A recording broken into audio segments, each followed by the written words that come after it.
Hello everyone, कैसे हो आप सब लोग। मैं हूं आशीष और आप देख रहे हैं मेरा चैनल बायोलॉजी वाला। मैं आपके लिए लेकर के आया हूं एनसीईआरटी बायोलॉजी की वन शॉट वीडियो, जिसमें कि मैं आपको नीट 2024 के लिए बायोलॉजी के रिवीजन के लिए बता रहा हूं कि पेपर कहां से पूछा जाएगा, कैसे पूछते हैं, कहां से सवाल आएगा। 1 to 1, line to line, word to word मैं आपको बताऊंगा पेपर क्या बनेगा। और मैं इस बात की गारंटी देता हूं कि अगर मैंने बताया नहीं आया तो आप जो चाहे बता देना। तो आप ध्यान रखना, बस 1 to 1 एक बार वर्ड टू वर्ड वीडियोज़ को सुनना, और जहाँ मैं मार्क करता हूँ वो मार्क कर लेना। अगर वो सवाल नहीं आया तो आप मेरे से शर्त लगा लो। तो भैया हम शुरू करते हैं आज इतना इंपॉर्टेंट चैप्टर। इससे पहले हमने 11th क्लास के 8 चैप्टर पूरे कर लिए हैं, और जिसका लिंक मैंने डिस्क्रिप्शन में डाला हुआ है। 12th क्लास का कोर्स पूरा हो चुका है, जिसकी प्लेलिस्ट का लिंक डिस्क्रिप्शन में है और ऊपर आई बटन में भी डाल दूंगा। तो भैया अभी हम 11th वाली कोर्स को पूरा कर लेंगे जल्दी से। 10 चैप्टर रह गए हैं लगभग, वो भी आपके लगभग 7-8 दिन में पूरे हो जाएंगे। तो आप बस चैनल पर बने रहना। अगर आप पहली बार देख रहे हैं तो एक बार इस वीडियो को बस पूरा कर लें। उसके बाद ही आप डिसीजन लेना कि इसको रुकना है यहाँ पे या नहीं रुकना है। तो करते हैं शुरू। The most important chapter biomolecule. बहुत ज़्यादा इंपॉर्टेंट है ये, ठीक है ना, क्योंकि बच्चों को ये लगता है कि ये तो होगा ही नहीं, इसमें सवाल कैसे करें, आपको समझ ही नहीं आएगा। तो मैं आपको पढ़ाता हूँ, जैसे बताऊँगा वैसे ही करना, ठीक है, और आपका काम बन जाएगा। करते हैं शुरू। शुरुआती पेजेस ऐसे ही हैं थोड़े से, उनमें 1-2 सवाल बनेगा, ज़्यादा नहीं बनेंगे, बाद में बनेंगे। लिखा है there is a wide diversity in living organism in our biosphere. Now a question that arises in our mind is, are all living organisms made of the same chemical, that is element and compound? And फिर लिखा है आगे कि you have learned in chemistry how elemental analysis is performed. If we were perform such a analysis on a plant tissue, animal tissue, or in microbial paste, we obtain a similar carbon, hydrogen, oxygen, several other and respective content per unit mass living tissue.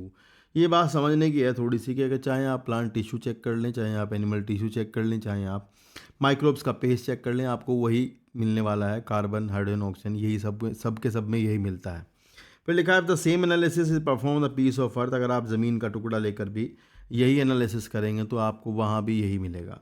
लिखा है कि what is the difference between the two list. In the absolute term no such difference could be made out. All the element present in a sample of earth crust are also present in a sample of living tissue. However a closer examination reveal that the relative abundance of that particular carbon, hydrogen and with respect to other element is higher in any living organism than the earth. तो ये statement बना ले कोई यहाँ से तो बना ले, वरना तो बनेगा नहीं। कि भैया ऐसा पूछ लेंगे कि अर्थ में मतलब ज़्यादा होता है और लिविंग टिश्यू में ज़्यादा होता है और अर्थ में कम। फिर यहाँ लिखा है कि how to analyse the chemical composition. हाँ लिखा है we can continue asking in the same way what type of organic compound are found in the living organism. How does one go about finding the answer? To get an answer, one has to perform a chemical analysis. We can take any living tissue, a vegetable or piece of liver and grind it into trichloroacetic acid. पहला सवाल है ये कि आप एक liver का टुकड़ा लें या फिर एक लिविंग टिश्यू का या प्लांट का, उसको ट्राइक्लोरिक एसिडिक एसिड में पीस लें, घोल लें। घोलने के बाद जब आप उसे एक चीज़ क्लोथ से छानोगे तो छानने के बाद आपको 2 फ्रैक्शन मिलेंगे, छन्नी के ऊपर वाला, छन्नी के नीचे वाला, मतलब कपड़े के ऊपर या कपड़े के नीचे। तो कपड़े के नीचे जो फिल्ट्रेट होगा उसमें आपको एसिड सॉल्युबल पार्ट मिलेंगे, इस बात को ध्यान रखना। और जो नहीं घुलेगा वो कपड़े के ऊपर रहेगा, ठीक है ना। तो अभी हम जो ये कह रहे हैं कि साइंटिस्ट ने जो एसिड सॉल्युबल पूल था उसमें उन्होंने बहुत सारे थाउजेंड्स ऑफ कंपाउंड्स को देखा, लेकिन हम इस चैप्टर में जो ज़्यादा बात करेंगे वो फिल्टर के, मतलब जो फिल्टर हुआ है उसके ऊपर जो छन्नी के बचा है उसके बारे में बात करेंगे। मतलब हम इस चैप्टर में बड़े मॉलिक्यूल्स के बारे में बात करेंगे, ना कि छोटे। फिर यहाँ पर एक सीधा साधा सवाल है, ये टेबल दी गई है, अगर आपसे लर्न होती हो तो कर लो, नहीं होती है तो फिर भी मैं बता दूँ ऑक्सीजन का ज़रूर कर लेना।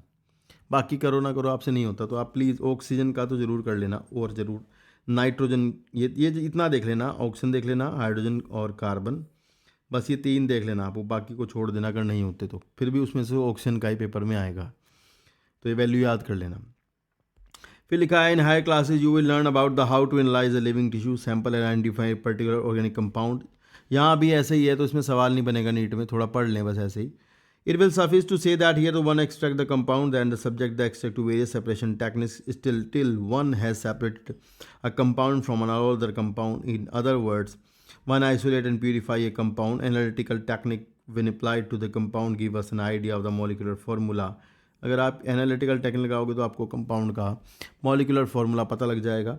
And the portable probable structure of the compound पता लग जाएगी। All the carbon compound that we get from living tissue called biomolecule, जितने भी कार्बन कंटेनिंग कंपाउंड्स होते हैं उन्हें आप बायोमोलिक्यूल कहते हैं। However, living organisms have also got inorganic element and compound in them. How do we know this? A slightly different but destructive experiment has to be done. One way, a small amount of living tissue, say a leaf or liver, and this is equal to the wet weight, उसको dry weight में convert कर लो, dry कर लो तो dry weight हो जाएगा। फिर कह रहे कि उसका सारा पानी जितना भी है वो इवेपोरेट हो जाएगा तो वो ड्राई बचेगा। उसके बाद आप उसे ले जा करके ड्राई वेट वाली जो टिश्यू है उसको ले जा करके आप पूरी तरह से जला दो, फुल्ली बर्न कर दो। तो अगर आप पूरी तरह से उसे जला दोगे तो आपको जो कार्बन कंपाउंड्स हैं वो ऑक्सीडाइज हो जाएंगे गैसेस फॉर्म में, जैसे CO2 और वाटर वेपर बन जाएंगे, और आपका जो बचेगा वो होगा आपका इनऑर्गेनिक सब कुछ। ऐश जो बचेगी दैट इज़ इनऑर्गेनिक कंपाउंड्स, ये है। And what is remaining is gold ash, and this ash contain inorganic element like calcium, magnesium etcetera.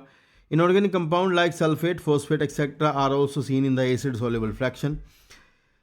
तो एसिड सोल्यूबल फ्रैक्शन में मिलते हैं। Therefore the elemental analysis given elemental composition of living tissue in the form of hydrogen, मतलब ये कह रहे हैं अगर आप एलिमेंटल एनालिसिस करोगे तो आपको पता लग जाएगा कि उसमें हाइड्रोजन है, ऑक्सीजन है, क्लोरीन है, कार्बन है। जबकि आप अगर कंपाउंड के बारे में जानना चाहोगे तो आपको वहाँ ऑर्गेनिक और इनऑर्गेनिक कंपाउंड्स मिलेंगे। ठीक है, जैसे केमिस्ट्री के हिसाब से अगर आप देखते हो तो वो चीज़ें जो मिलेंगी आपको, या तो वो एल्डिहाइड होंगी, या कोई कीटोन होगा, कोई एरोमेटिक कंपाउंड होगा, और कुछ कुछ हो सकता है। लेकिन अगर आप बायोलॉजिकली देखोगे तो कोई अमीनो एसिड्स हैं, तो एमिनो एसिड्स तो एसिड है, न्यूक्लियोटाइड बेसिस हैं, फैटी एसिड्स हैं। ठीक है, तो ये कह रहे हैं कि बायोलॉजिकली जो चीज़ें अमीनो एसिड्स हैं, न्यूक्लियोटाइड बेस हैं, फैटी एसिड्स हैं, शुगर्स हैं, वो एल्डिहाइड हो सकते हैं, कीटोन हो सकते हैं, एसिड्स हो सकते हैं, एरोमेटिक कंपाउंड्स हो सकते हैं केमिस्ट्री के हिसाब से। ठीक है, कोई बात नहीं।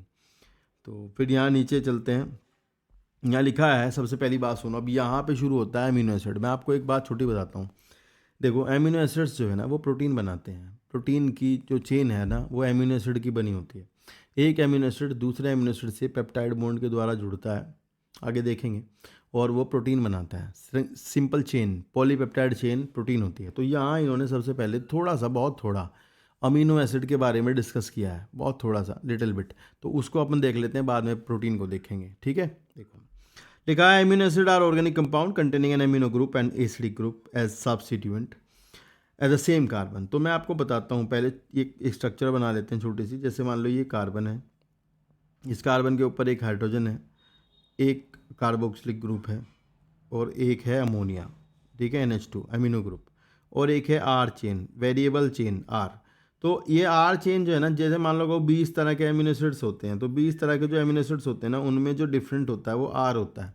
बाकी एमिनो ग्रुप रहेगा, मतलब एमिनो एसिड इसी के नाम पे है ना, वो एमिनो और एसिड। तो अमीनो एसिड में एक अमीनो ग्रुप है, एक ही कार्बन पर, उसी कार्बन पर एक कार्बोक्सिलिक ग्रुप है, एक हाइड्रोजन है, और एक है R chain that is variable arm. तो ऐसे लिखा हुआ है किताब में आपकी कि ये मीथेन का सब्स्टिट्यूएंट है, मतलब मीथेन था तो मीथेन से बना है, सब्स्टिट्यूशन, मीथेन के सब्स्टिट्यूशन से ही अमीनो एसिड बना है। ऐसा यहाँ लिखा है, तो स्टेटमेंट आया तो सही कर देना। लिखा हुआ है, एक आधी और बात बता दूँ थोड़ी सी, जो ये अल्फ़ा कार्बन है सेंट्रल वाला, ये अगर ज़्यादातर जो 19 एमिनो एसिड होते हैं उनमें ये एसिमेट्रिक कार्बन होता है सेंटर वाला, कायरल सेंटर कहते हैं जिसको। और जो आपका एक होता है उसमें ये लाइसिन जो होता है उसमें ये ग्लाइसिन में ये एसिमेट्रिक नहीं होता, वहाँ सिमेट्री आ जाती है, तो वहाँ पर कायरल सेंटर नहीं होता, तो वो एमिनो एसिड आपका ऑप्टिकली इनएक्टिव होता है। ये नोट कर लेना, अगले पेज पे बताऊँगा। यहाँ लिखा है कि amino acid are organic compound containing an amino group and an acidic group and substituent on the same carbon, the alpha carbon, hence they are called alpha amino acids and they are substituted methane। ये statement है, NEET में आएगा, mark कर लेना कि भाई इन्हें substituted methane कहते हैं। There are 4 substituent group occupying the 4 valency positions. These are hydrogen carboxylic group, amino group and variable R chain. Based on the R chain there are many amino acids। तो भाई होते तो बहुत 200-300 type के हैं, पर बायोलॉजिकली जो proteins हैं उनमें जो 20 तरह के मिलते हैं। वैसे 22 हैं, पर तुम्हारी किताब 20 कह रही है तो 20 ही याद करना है। And those which occur in proteins are only 20 type. तो ये यहाँ से याद कर लेना, 20 टाइप के होते हैं अमीनो एसिड। फिर लिखा है कि there are the R group in this proteinaceous amino acid could be hydrogen. तो जैसे ग्लाइसिन में ये आर की जगह पे हाइड्रोजन होगा। सिंपलेस्ट अमीनो एसिड है ग्लाइसिन, ये ऑप्टिकली इनएक्टिव होता है, ये इसके पास एसिमेट्रिक कार्बन नहीं होता। मिथाइल ग्रुप है अगर तो एलेनिन कहेंगे। अगर आर की जगह पर हाइड्रोक्सी मिथाइल है, मतलब CH2OH है, तो वो बन गया आपका सीरीन। तो CH2OH होने की वजह से सीरीन जो है ना बाबू ये एल्कोहलिक हो गया। ऐसा सवाल यहाँ से कोई पूछ लेगा कि एल्कोहलिक कौन है इनमें से, तो आप बता देना कि सीरीन जो है वो एल्कोहलिक अमीनो एसिड है। फिर लिखा है the chemical and physical properties of amino acid are essentially of the amino and carboxylic group और R functional group based on the number of amino and carboxylic group there are acidic. तो कुछ यहाँ से याद करना है कि acidic के example glutamic acid, aspartic acid याद कर लेना। बेसिक में इन्होंने दिया है लाइसिन, हिस्टिडिन भी बेसिक है, लाइसिन भी बेसिक है, आर्जिनिन भी बेसिक है। न्यूट्रल में इन्होंने दिया है वेलिन, तो न्यूट्रल में ग्लाइसिन आएगा, एलिनिन आएगा, वेलिन आएगा, ल्यूसिन आएगा, आइसोल्यूसिन आएगा, ये होंगे आपके न्यूट्रल। नहीं याद करना जो मैंने बताया, पर ये तो याद ही कर लेना। Similarly there are aromatic amino acid, tyrosine, phenylalanine, tryptophan, ये एरोमेटिक है। ये तीनों ग्रुप याद करना, जब भी पूछा जाएगा इनमें से कौन एरोमेटिक का ग्रुप है एमिनो एसिड का, तो फीड, ट्रिप्टिल यानी फिनाइलिन, ट्रिप्टोफान, टायरोसिन तीनों एरोमेटिक होते हैं, क्योंकि इनकी जो साइड चेन होती है उसमें एरोमेटिक ग्रुप होता है। ठीक है, ये ध्यान रखना। आठ particular property of the amino acid is ionisable nature of amino and carboxylic group. तो अलग अलग पीएच पर ये क्या करते हैं, बफर की तरह भी काम करते हैं, सॉल्यूशन की पीएच मेंटेन करने का काम करते हैं। जैसे यहाँ पर आप देखोगे इसने एक पॉजिटिव चार्ज ले लिया है, मतलब सॉल्यूशन से H+ उठा लिया है, यहाँ देखोगे इसने सॉल्यूशन को H+ दे दिया है, तो ये ध्यान रखना। तो ये कह रहे हैं कि भाई ये ऐसा कर सकते हैं, they act as a buffer. लेकिन आप देखोगे कि अगर यहाँ पर आप देखोगे तो ये जो एमिनो एसिड आपको दिखाई दे रहा है, इस पर आप देखोगे ध्यान से, यहाँ पर आपको ये माइनस चार्ज इसके ऊपर दिख रहा है और यहाँ दिख रहा है प्लस चार्ज, तो ये ज्विटर आयन कहलाता है। क्या कहलाता है? Zwitter ion. तो बाबू ध्यान रखना है, ज्विटर आयन वो कंडीशन है जिसमें कि दोनों चार्ज होते हुए भी कोई चार्ज नहीं है, दोनों चार्ज हैं फिर भी कोई चार्ज नहीं है। आइसो इलेक्ट्रिक पॉइंट इसे हम कहते हैं, आइसो इलेक्ट्रिक पॉइंट।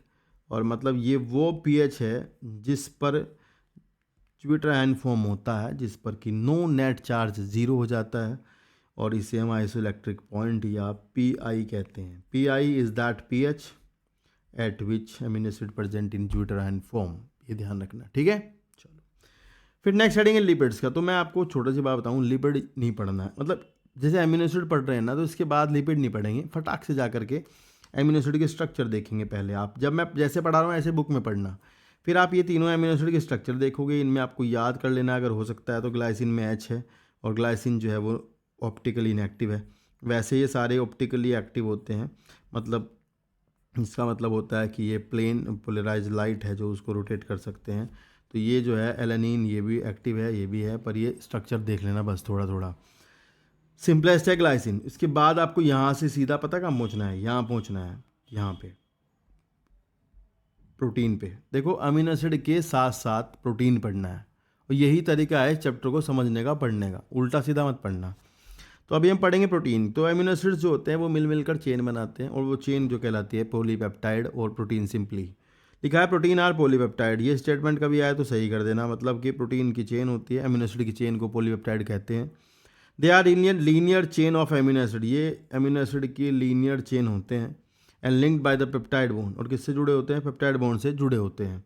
तो मैं आपको एक पेप्टाइड बॉन्ड बना के दिखा देता हूँ। जैसे मान लो ये आपका एक अमीनो एसिड है NH2CH, इसके R1 लिख देता हूँ, यहाँ लिखूँगा मैं C डबल बॉन्ड OH, यहाँ लिखूँगा फिर से NH2 और ये C, और फिर ये यहाँ पर H और C डबल बॉन्ड H और ये R2।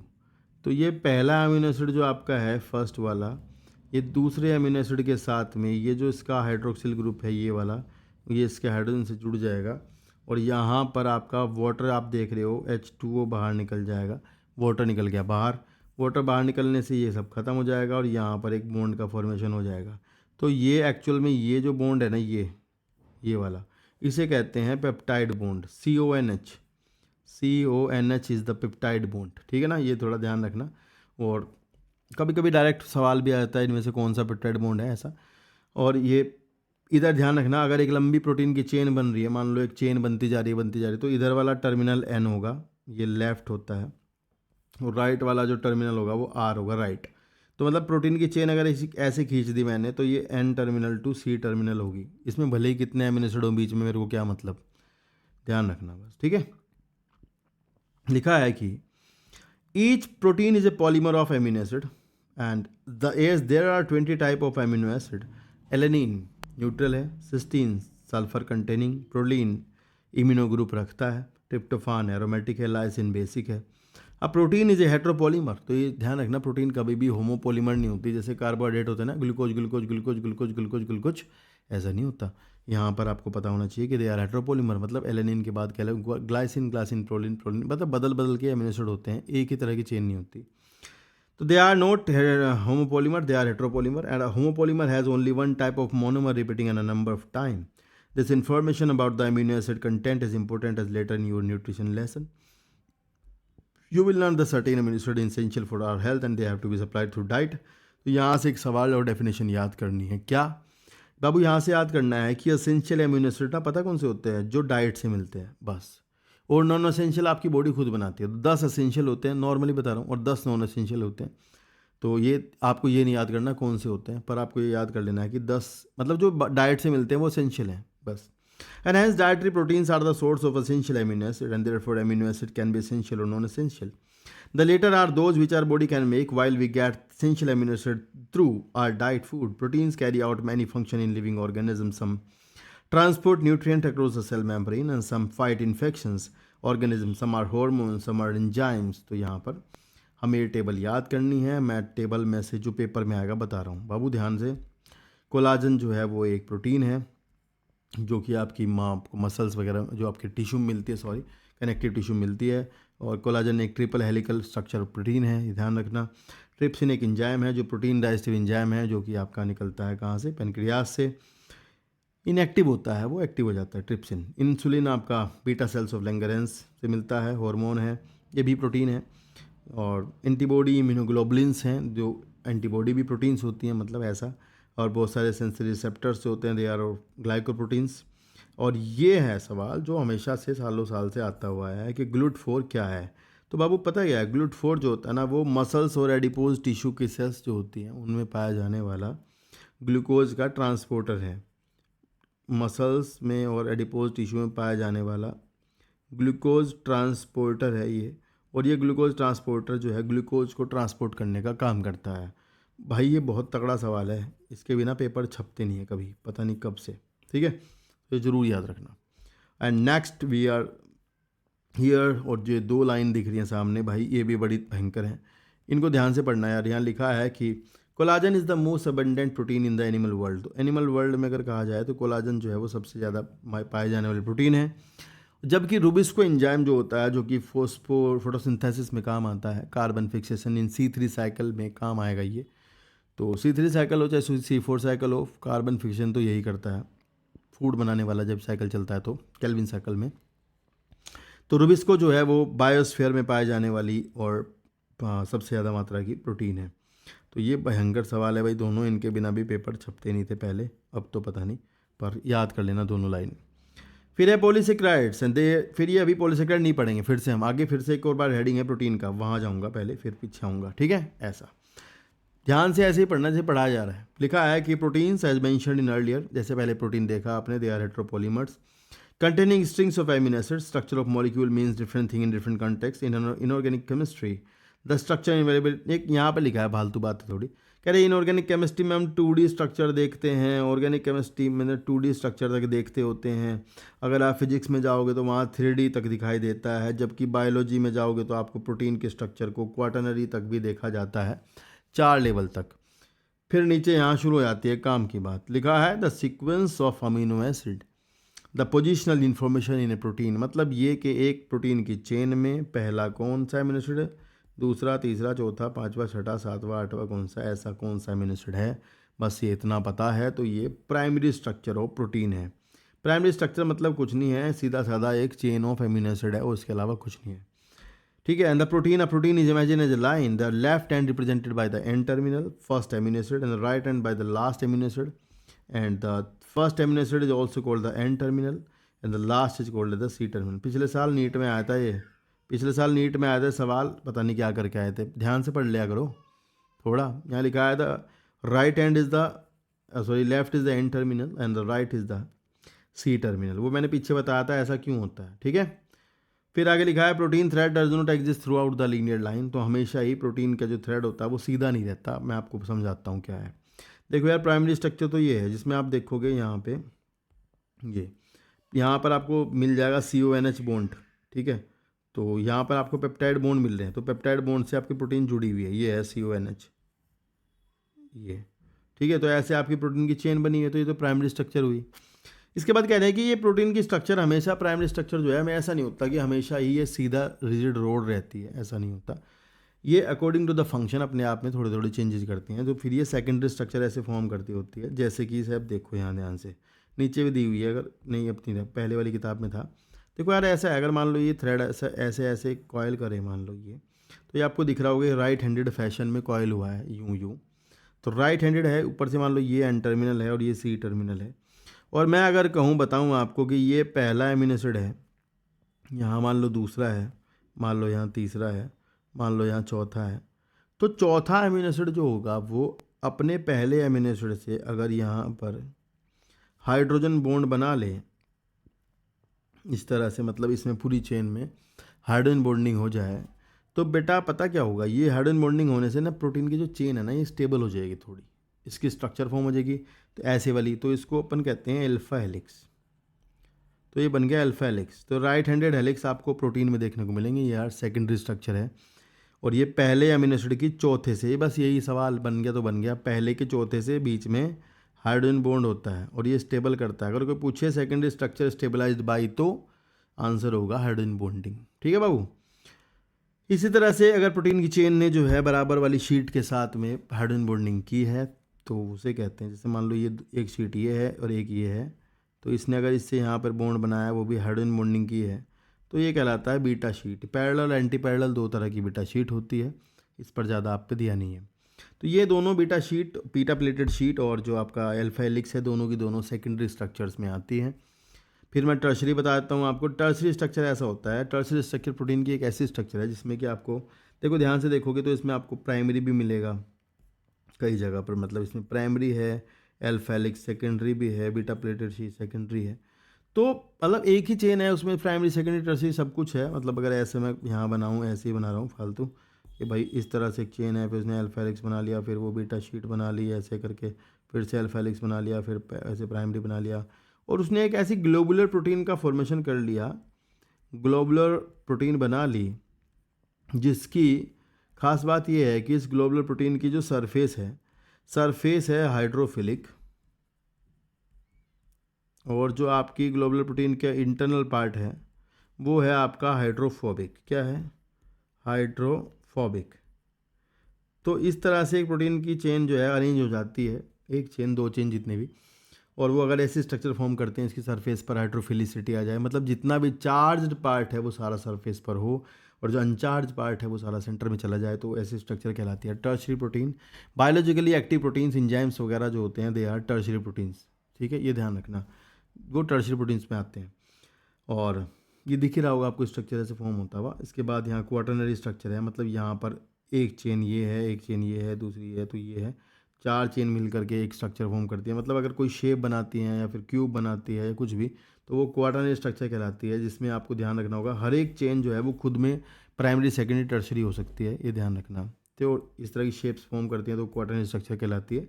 जैसे हीमोग्लोबिन के एग्जाम्पल यहाँ दिया है कि हीमोग्लोबिन में अल्फा स्क्वायर और बीटा स्क्वायर दो चेन होती हैं, अल्फा चेन और बीटा चेन। तो अल्फा चेन अलग से दो हैं और दो बीटा हैं, and they form the quaternary structure of the haemoglobin. ये सवाल यहाँ से याद कर लेना, ठीक है बेटा। एक में 146 एमिनो एसिड है, एक में 141, ठीक है, ये सब तो आएगा नहीं यहाँ पे। तो आप पढ़ते हैं यहाँ पे लिखा क्या है, यहाँ लिखा है कि भाई प्रोटीन की जो चेन होती है ना वो हमेशा ही रिजिड रोड की फॉर्म में नहीं रहती है, and the thread is folded in the form of helix similar to the revolving staircase. मतलब वो थ्रेड जो है वो एक इस तरह के जीने की फॉर्म में रहता है, मतलब लाइक इस तरह से घुमा हुआ जैसे जीना होता है चढ़ने का।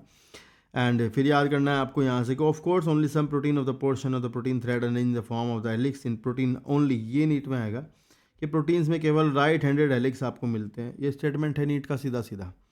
Other region of the protein thread are folded into the other form in what is called as the secondary structure. In addition, the long protein chain is also folded upon itself like a hollow woolen ball. तो ये पूरी ऊन के गोले की तरह मुड़ जाती है, जिसमें कि मैंने बताया चार्ज पार्ट जो है वो सारा सरफेस पर आ जाएगा, अनचार्ज पार्ट जो है वो नहीं आएगा, वो सेंटर में जाएगा। This give us the 3-dimensional views of a protein. Tertiary structure absolutely necessary for the many biological activity protein. सवाल आएगा यहाँ से कि ज़्यादातर बायोलॉजिकली एक्टिव प्रोटीन जो होती हैं वो टर्शियरी स्ट्रक्चर होती हैं, ठीक है, ध्यान रखना है। नेक्स्ट हेडिंग है, लास्ट है, 2 लाइनें प्रोटीन के बारे में, इसके बाद फिर एंजाइम शुरू होगा, तो हम पीछे जाएंगे वापस से। यहाँ लिखा हुआ है कि some proteins are as an assembly of more than one polypeptide और सब यूनिट। तो the manner in which these individual folded protein polypeptide subunit are arrange with respect to each other linear spheres arranged upon each other one upon each other in the form of a cube or plate, and is the architecture of a protein otherwise called the quaternary structure or protein. Adult human hemoglobin having the 4 subunit. तो adult का है, बच्चे का नहीं है। 2 of these are identical of each other. दो alpha square beta square 2 chain होती हैं जो हीमोग्लोबिन को बनाती हैं। कभी पूछ लिया किसी ने, बता देना, ठीक है। तो यहाँ हो जाता है प्रोटीन वाला पोर्शन खत्म। फिर वापस चलते हैं, लिपिड पढ़ेंगे। अब थोड़ा सा जो इन्होंने लिपिड दिया उसको देखते हैं। देखो यहाँ पर, यहाँ इन्होंने दिया है थोड़ा सा लिपिड के बारे में, अब एक पैराग्राफ। तो अब आप एक पैराग्राफ लिपिड जानोगे, उसके बाद आपको पढ़ाया जाएगा न्यूक्लिक एसिड, पॉलीसेक्राइड्स और फिर एंजाइम्स। लिखा है lipid are generally water insoluble, सबको पता है, and they could be simple fatty acid. पहले मैं आपको फैटी एसिड बता दूं क्या है, फोटो दिया ही अगले पेज में, वहीं देख लो। ये है भाई सिंपल फैटी एसिड, देखो ये वाला सिंपल फैटी एसिड कुछ नहीं होता, मतलब इसमें आपको ध्यान रखना होता है, एक हाइड्रोकार्बन की चेन होती है। हाइड्रोकार्बन की चेन में लास्ट में मिथाइल ग्रुप होता है और बीच में CH2 CH2 CH2 CH2, जैसे यहाँ 14 लिखा है ऐसे ही कितना भी नंबर हो, और एक आपका कार्बोक्सिलिक कार्बन। तो ये ध्यान रखना, ये पहला कार्बन है और यहाँ 14 कार्बन ये है, और लास्ट वहाँ 16 कार्बन ये है। तो ये 16 कार्बन का फैटी एसिड है, जिसे पामेटिक एसिड कहते हैं। अब कोई भी फैटी एसिड है, इतना तो आप समझ ही गए होंगे कि वो हाइड्रोकार्बन की एक चेन है, जिसमें कि एक सिरे पर कार्बोक्सिलिक ग्रुप है, एक सिरे पर आपका मिथाइल ग्रुप होता है। अब ये 2 तरह के फैटी एसिड होते हैं, एक सैचुरेटेड होता है और एक अनसैचुरेटेड होता है। तो जो सैचुरेटेड होता है बेटा वो तो ऐसा ही होता है, और जो अनसैचुरेटेड होता है उसमें पता क्या होता है, अनसैचुरेटेड में होता ये है कि जैसे COOH है और फिर मान लो CH2 है, फिर CH2 है और फिर यहाँ CH है, डबल बॉन्ड CH, फिर CH2। मतलब यह है कि बात कि अगर चेन में ना डिग्री ऑफ मतलब डबल बॉन्ड या ट्रिपल बॉन्ड आ जाता है तो फिर वो फैटी एसिड अनसैचुरेटेड हो जाता है। इसमें ध्यान रखना, जो इसका हेड होता है ये हाइड्रोफिलिक होता है, और जो नीचे फैटी एसिड की हाइड्रोकार्बन की जो चेन होती है वो हाइड्रोफोबिक होती है। ये वाली चेन हाइड्रोफोबिक है। तो ये एक ऐसा मॉलिक्यूल है जो आपका एम्फीपैथिसिटी शो करता है। और एक और बात ध्यान रखना आपको कि ये कितने भी कार्बन हो सकते हैं, मतलब 16, 18, 20 डिपेंड करता है किसकी बात हो रही है। डिग्री ऑफ अनसैचुरेशन अलग अलग हो सकता है, कहीं 2 डबल बॉन्ड हो केवल चेन में पूरी, कहीं 4 हो सकते हैं, कि 2, 3, 4 जितने भी हो सकते हैं। जितने ज़्यादा अनसैचुरेशन होगा, जितना ज़्यादा डबल बॉन्ड इस चेन में आते चले जाएंगे, उतना ही ज़्यादा जो लिपिड है वो सॉल्युबल हो जाएगा, तेल हो जाएगा, मतलब घी नहीं रहेगा, जमेगा नहीं और फ्लूइड हो जाएगा, ठीक है ना। तो ये ध्यान रखना, बस 2 तरह के हैं, अनसैचुरेटेड और सैचुरेटेड। तो पहले इसके बारे में थोड़ी लाइन पढ़ते हैं, फिर पढ़ लेंगे आगे, ठीक है। एक और चीज़ देख लो, फिर बताना पड़ेगा दोबारा। ये ग्लिसरॉल है, ये कह रही है तो ये अल्कोहल, पर ये फैट की तरह बिहेव करता है। तो खाली ग्लिसरॉल भी फैट हो सकता है, खाली फैटी एसिड भी फैट हो सकता है, और ग्लिसरॉल और फैटी एसिड दोनों जुड़ जाएं अगर इस तरह जैसे मैं बना रहा हूँ, तो दोनों भी फैट हैं। अगर आप सिंपल लिपिड देखोगे तो होता ही है कि ये ग्लिसरॉल है ना, ग्लिसरॉल के साथ में जो आपका फैटी एसिड है ना बाबू, फैटी एसिड की चेन लग जाती है, मतलब पूरा फैटी एसिड आकर के ग्लिसरॉल से जुड़ जाता है। होता ये है कि ये यहाँ पर OH है, यहाँ भी OH है, और ये इसके वाटर यहाँ से निकल जाएगा, और ये वाटर बाहर निकलने के बाद में यहाँ पर जो बॉन्ड बनेगा वो बॉन्ड बन जाएगा एस्टर बॉन्ड। मतलब ये H तो हटा दो यहाँ से, और फिर ऐसे यहाँ पे एक बॉन्ड बन जाएगा जिसमें खाली O होगा बीच में, है ना, एस्टर बॉन्ड आपको पता ही होगा। तो यहाँ पे बन जाएगा एस्टर बॉन्ड। तो इस तरह से हर एक पर, एक कार्बन पर, दूसरे पर, तीसरे पर, तीनों पर ही आपके फैटी एसिड एस्ट्रीफाई हो जाते हैं, जैसे कि यहाँ फोटो में दिखाया है।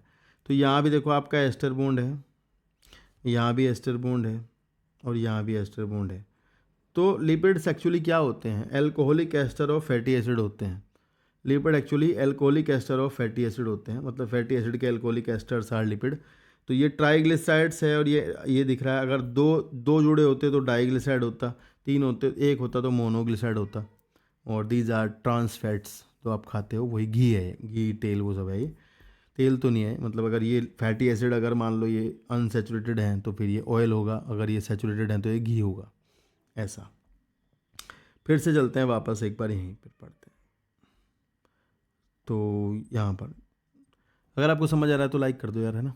तब तक लिखा है lipid are generally water insoluble, they could be simple fatty acid and a fatty acid has a carboxylic group attached to the R group. The R group could be methyl group. R group कुछ भी हो सकता है, methyl हो सकता है, ethyl हो सकता है, और नंबर ज़्यादा भी हो सकते हैं, मतलब कार्बोक्सिलिक ग्रुप के साथ में कितना भी नंबर हो सकता है।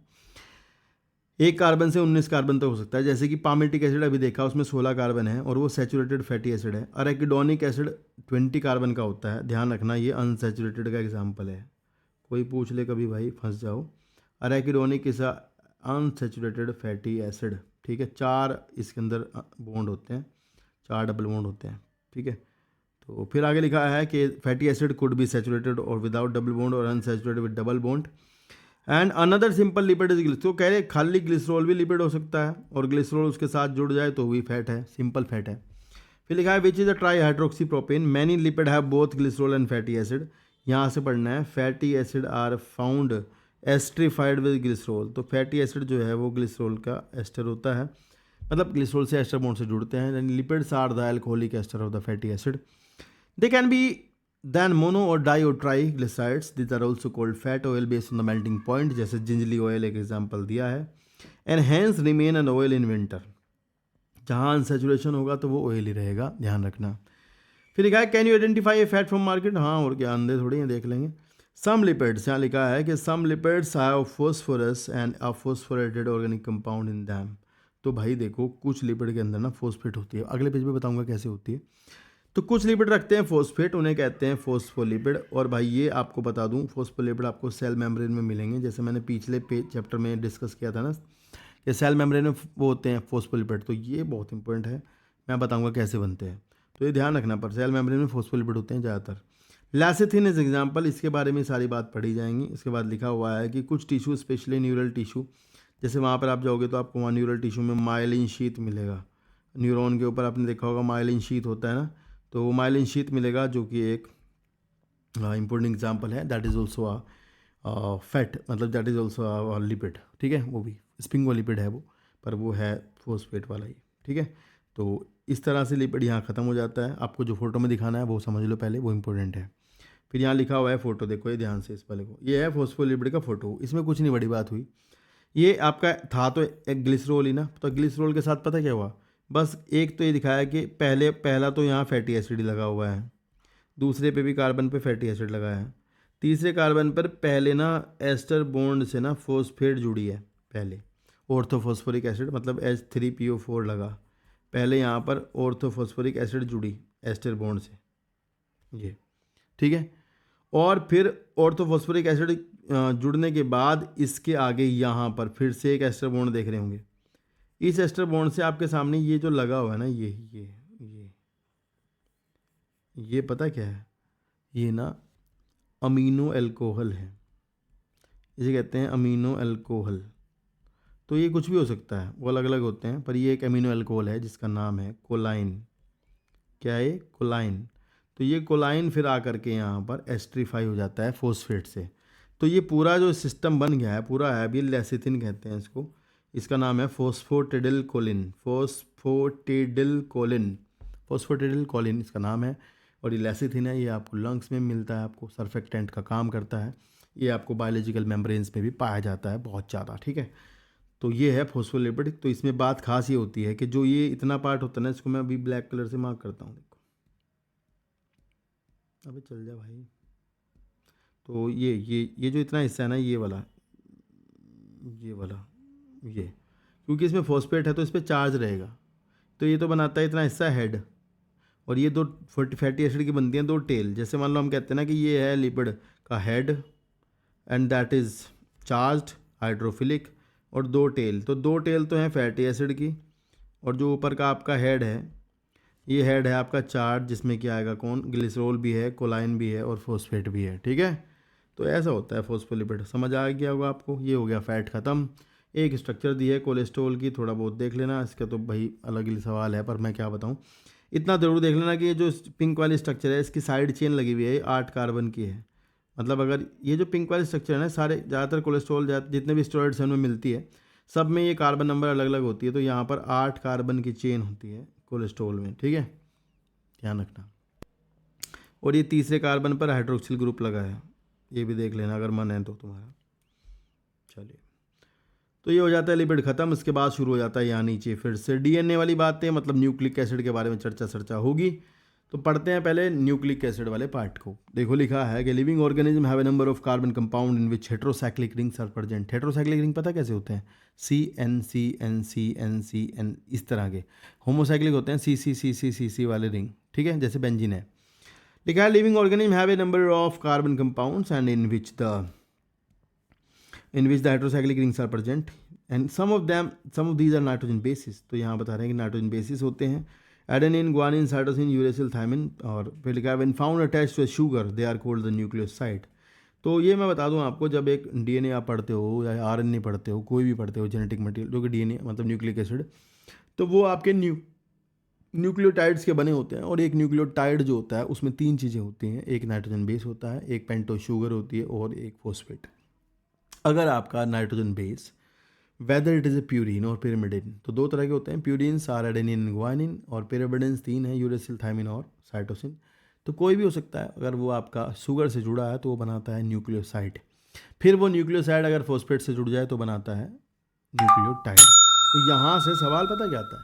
सीधा सवाल, आसान, इनमें से कौन एक न्यूक्लियोटाइड है, इनमें से कौन एक न्यूक्लियोसाइड है या टाइड है? ध्यान से पढ़ लेना आंखें खोल के। और इसी फॉस्फेट की वजह से ही डीएनए पर एसिडिक चार्ज होता है, इस बात का ध्यान रखना। डीएनए इज एसिड और RNA is acid due to the phosphate. If a phosphate group is called found esterified to the sugar they are called nucleotide. तो अगर फिर न्यूक्लियोसाइड है और फिर न्यूक्लियोसाइड से फॉस्फेट भी जुड़ जाए एस्टर बॉन्ड के द्वारा, पहले दोबारा सुन लो, न्यूक्लियोसाइड में नाइट्रोजन बेस शुगर से जुड़ता है ग्लाइकोसाइडिक बॉन्ड से, और फिर फॉस्फेट जुड़ जाती है एस्टर बॉन्ड से, उसे कहते हैं न्यूक्लियोटाइड। जैसे लिखा है ना नाम, ये सारे नाम, एडिनोसिन, गुआनोसिन, थायमिडिन, यूरिडिन, सेटिडिन, ये सब है न्यूक्लियोसाइड। फिर जब फॉस्फेट लग जाएगी तो दे आर एसिड, फिर एडिनाइलिक एसिड, थायमिडाइलिक एसिड, गुआनिलिक एसिड और जो भी इरिडाइलिक एसिड, सेटिडाइलिक एसिड, ये आर न्यूक्लियोटाइड। तो इतना आसान हो जाता है पहचानना। अगर कहीं लिखा है adenosine triphosphate, that is ATP, is a nucleotide. ATP एक राइबो न्यूक्लियोटाइड है, जीटीपी एक न्यूक्लियोटाइड है, सीटीपी एक न्यूक्लियोटाइड, यूटीपी न्यूक्लियोटाइड, समझे? तो ये सब न्यूक्लियोटाइड है। और अगर ऐसे भी लिखा है ना न्यूक्लिक थायमिडाइलिक एसिड, गुआनिलिक एसिड, तो ये सब भी क्या है? न्यूक्लियोटाइड है। एसिड है ना, तो एसिड हो गया तो फॉस्फेट है, मतलब न्यूक्लियोटाइड है। फिर लिखा है nucleic acid are DNA RNA consist of nucleotide only, DNA RNA function है जेनेटिक मटेरियल, तो सबको पता है।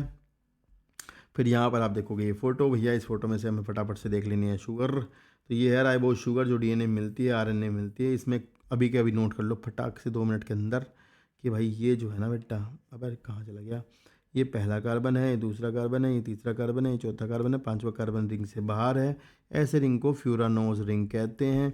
इसमें दूसरे कार्बन पर हाइड्रोक्सिल ग्रुप है, यहाँ तीसरे पे वह भी है। और ध्यान रखना, अगर ये शुगर डीऑक्सीराइबोज हो जाए, डीएनए में चली जाए, तो यहाँ पर OH की जगह पर H आ जाएगा, यहाँ OH की जगह पे आ जाएगा H, तो बन जाएगी डीऑक्सीराइबोज शुगर। ये है आपका ग्लूकोज भाई साहब, इसके बारे में थोड़ी चर्चा होगी बाद में, अभी देख लें, उसकी शक्ल आगे जाके बना दूंगा। अभी नीचे चलते हैं इस पेज पर, और क्या है, अच्छा ठीक है, नीचे आपको मिलेंगे एडेनिन, देखो ध्यान से, प्यूरिन है, इसकी स्ट्रक्चर एक बार ध्यान से देख लेना। नहीं याद हो रही है तो केवल इतना ध्यान रखना कि ये यहाँ पर एमिनो ग्रुप लगा हुआ है, अगर यहाँ डबल बॉन्ड O होता तो ये साइटोसिन हो जाता, ऐसा तुक्का मारने के लिए, उसमें यहाँ पे NH2 आ जाएगा साइटोसिन, गुआनिन में। तो अब ये क्या है, एडेनिन है, और नीचे दिखाया आपको, फिर यहाँ पर दिखाया कि भैया अगर एक शुगर है, ये राइबोज शुगर है, इसके साथ में एडेनिन लगा हुआ है, यहाँ बॉन्ड है ग्लाइकोसाइडिक बॉन्ड, और ग्लाइकोसाइडिक बॉन्ड से जुड़ा एडेनिन। कुछ भी हो सकता था यहाँ पे हो सकता है एडेनिन, गुआनिन और साइटोसिन और यूरेसिल। थायमिन नहीं हो सकता, क्योंकि थायमिन के लिए शुगर जो है वो फिर डीऑक्सीराइबोज होना पड़ेगा, पर जो नहीं है। और ये बन गया न्यूक्लियोसाइड। और फिर दिखा रहे हैं बाद में कि देखो यहाँ पर एस्टर बॉन्ड लग गया और फॉस्फेट भी जुड़ गई, फोस्फो एस्टर बॉन्ड से जुड़ गई, और ये बन गया आपका adenosine monophosphate AMP, and that is a nucleotide, और adenylic acid you can say that. फिर नीचे दिखाया ऐसे ही आपको न्यूक्लियोसाइड एक और दिखा रखा है यूरेसिल का, एक और दिखा रखा है पिरिमिडिन। तो ये पिरिमिडिन है यूरेसिल। इस यूरेसिल में मैं बताऊँ, यहाँ अगर मिथाइल ग्रुप लगा दो तो बन जाएगा थायमिन। कोई पूछ ले तो यहाँ लगा दो मिथाइल ग्रुप तो थायमिन। तो थायमिन और यूरेसिल में इतना ही अंतर है कि 5वें कार्बन पर अंतर होता है बस मिथाइल ग्रुप का। ठीक है, चलो तो यही फोटो में देखना था, बाकी नहीं देखना। फिर आगे चलते हैं भाई। फिर हमें अभी हमारा खत्म हो गया है ये वाला पार्ट, छोटा सा पार्ट जो न्यूक्लियोटाइड का दिया था। इसके बाद फिर से आएगा, देखो डीएनए वाले बारे में थोड़ा बहुत मैं बताऊँ कहाँ पे है, घेरा। तो फिर से न्यूक्लिक एसिड है, थोड़ा सा एक बार इसको देख लेते हैं क्या लिखा है। बाकी 12th क्लास में है, मैंने पढ़ा दिया है। नहीं पढ़ा है तो जरूर जाकर के डिस्क्रिप्शन में लिंक है ना, one shot videos of 12th class का, भाई जाके फटाफट देख लो, मॉलिक्यूलर वाला चैप्टर मिल जाएगा। ठीक है। The other type of macromolecule that one would find in the acid insoluble fraction of any living tissue is the nucleic acid. These are polynucleotide. भाई देखो पता क्या है, जब वो छन्नी के ऊपर जो सामान नहीं रह गया था उसमें ये भी थे, बड़े थे ना ये, तो ये ऊपर ही रह गए थे, नीचे नहीं गए थे। लिखा है the other type of macromolecule that one would find in the acid insoluble fraction of any living tissue is the nucleic acid, and these are the polynucleotide. Together with polysaccharide and polypeptide, polysaccharide और polypeptide के साथ में ये भी true macromolecular fraction बनाता है। मतलब macromolecules are those present over the cheese cloth, जो उसके ऊपर बचे थे वो। तो भाई ये ट्रू मैक्रोमोलिकुलर फ्रैक्शन में आता है। लिपिड नहीं आता, पीछे पढ़ाऊंगा क्यों नहीं आता लिपिड, उसके बारे में बात होगी। और फिर लिखा है for nucleic acid the building block is a nucleotide, सबको पता है। A nucleotide has 3 chemical distinct component, जैसे कि heterocyclic ring that is the purine और pyrimidine nitrogen base. The second is a monosaccharide and the third is a phosphoric acid phosphate. ठीक है, ये ध्यान रखना। फिर यहाँ लिखा है कि as you notice in the figure 9.1 the heterocyclic compound in nucleic acid are the nitrogen bases and named adenine, guanine, uracil, cytosine, thymine. Adenine and guanine are substituted purines, they are purines, ये दो ring की बनी होती हैं। और pyrimidine सबको पता ही है कि कुछ पिरिमिडिन्स होती हैं। And the skeletal heterocyclic ring is called as a purine and pyrimidine respectively. The sugar and found to be polynucleotide is either ribose, या तो शुगर राइबोज होगी या फिर 2' डीऑक्सीराइबोज होगी। मतलब मैंने बताया दूसरे कार्बन पे अगर मान लो आपका, दूसरे कार्बन से अगर मान लो आपका हाइड्रोक्सिल ग्रुप फट जाता है तो भैया फिर आपका H हो जाता है, तो वहाँ पर हो जाएगा डीऑक्सीराइबोज शुगर। ठीक है। Nucleic acid containing deoxyribose is called the deoxy DNA, और दूसरा है आरएनए। तो ये तो बच्चों वाली बातें हैं, कोई चक्कर नहीं। तो यहाँ पर डीएनए इतना ही दिया है अब इतना ही है, ज़्यादा नहीं है। और ये खत्म हो गया। स्ट्रक्चर वगैरह 12th क्लास में दिया, वहीं से आगे पढ़नी है, ज़्यादा टेंशन लेनी नहीं है। इतना है जितना दिया उतना पढ़ना है, दिमाग कम लगाना है। ठीक है, चलो अब चलते हैं हम फिर से आगे। तो न्यूक्लिक एसिड नहीं है, अब तो खत्म हो गया, अब एंजाइम आ जाएगा। तो पहले वाली किताब में यहाँ पर थोड़ा सा न्यूक्लिक एसिड और भी था, जो अब नहीं है क्योंकि 12th क्लास में पढ़ाया जा रहा है, वहाँ से पढ़ना है।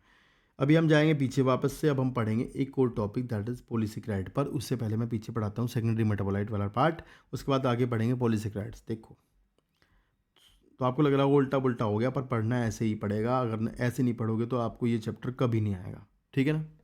तो अभी हम पढ़ेंगे प्राइमरी एंड सेकेंडरी मेटाबोलाइट्स। देखो तो लिखा है the most exciting an aspect of chemistry deal with isolating thousands of compound small and big from living organism, determining the structure and possible synthesizing in them. If one were to make a list of biomolecules such a list would have thousands of organic compounds including amino acids, sugar, etc. For reasons that are given in section 9.10, we can call these compounds biomolecules and metabolites. And in animal tissue, the note is the presence of all such categories or compounds shown in figure 9.1. These are called primary metabolites. तो भैया देखो ऐसा है, पीछे जो दिया था वो सारा प्राइमरी मेटाबोलाइट्स थे। मतलब जो डायरेक्ट रिएक्शन में भाग लेते हैं वो प्राइमरी होते हैं, और जो बाई प्रोडक्ट्स निकलते हैं वो सेकेंडरी मेटाबोलाइट कहलाते हैं। देखा however when one analyse the plant and fungal and microbial cells one would see thousands of compound other than these called primary metabolite. जैसे कि, तो यहाँ से मैं बताऊँ सीधा सवाल, इनमें से कौन कौन सेकेंडरी मेटाबोलाइट होता है, इतना तो पता हो। इनमें से कौन कौन सेकेंडरी मेटाबोलाइट है, इतना तो पता हो कि भैया alkaloid, flavonoid, rubber, essential oil, antibiotics, color pigments, sand, gum, spices, these all are secondary metabolite. They are not a part of the direct reaction, they are the byproduct of reactions and these are called secondary metabolite. कम से कम ये पता हो। नीचे लिखा है while primary metabolite have identifiable function and play a very role in normal physiological process, we do not at the moment understand the role of the function of the all secondary metabolite in host organism.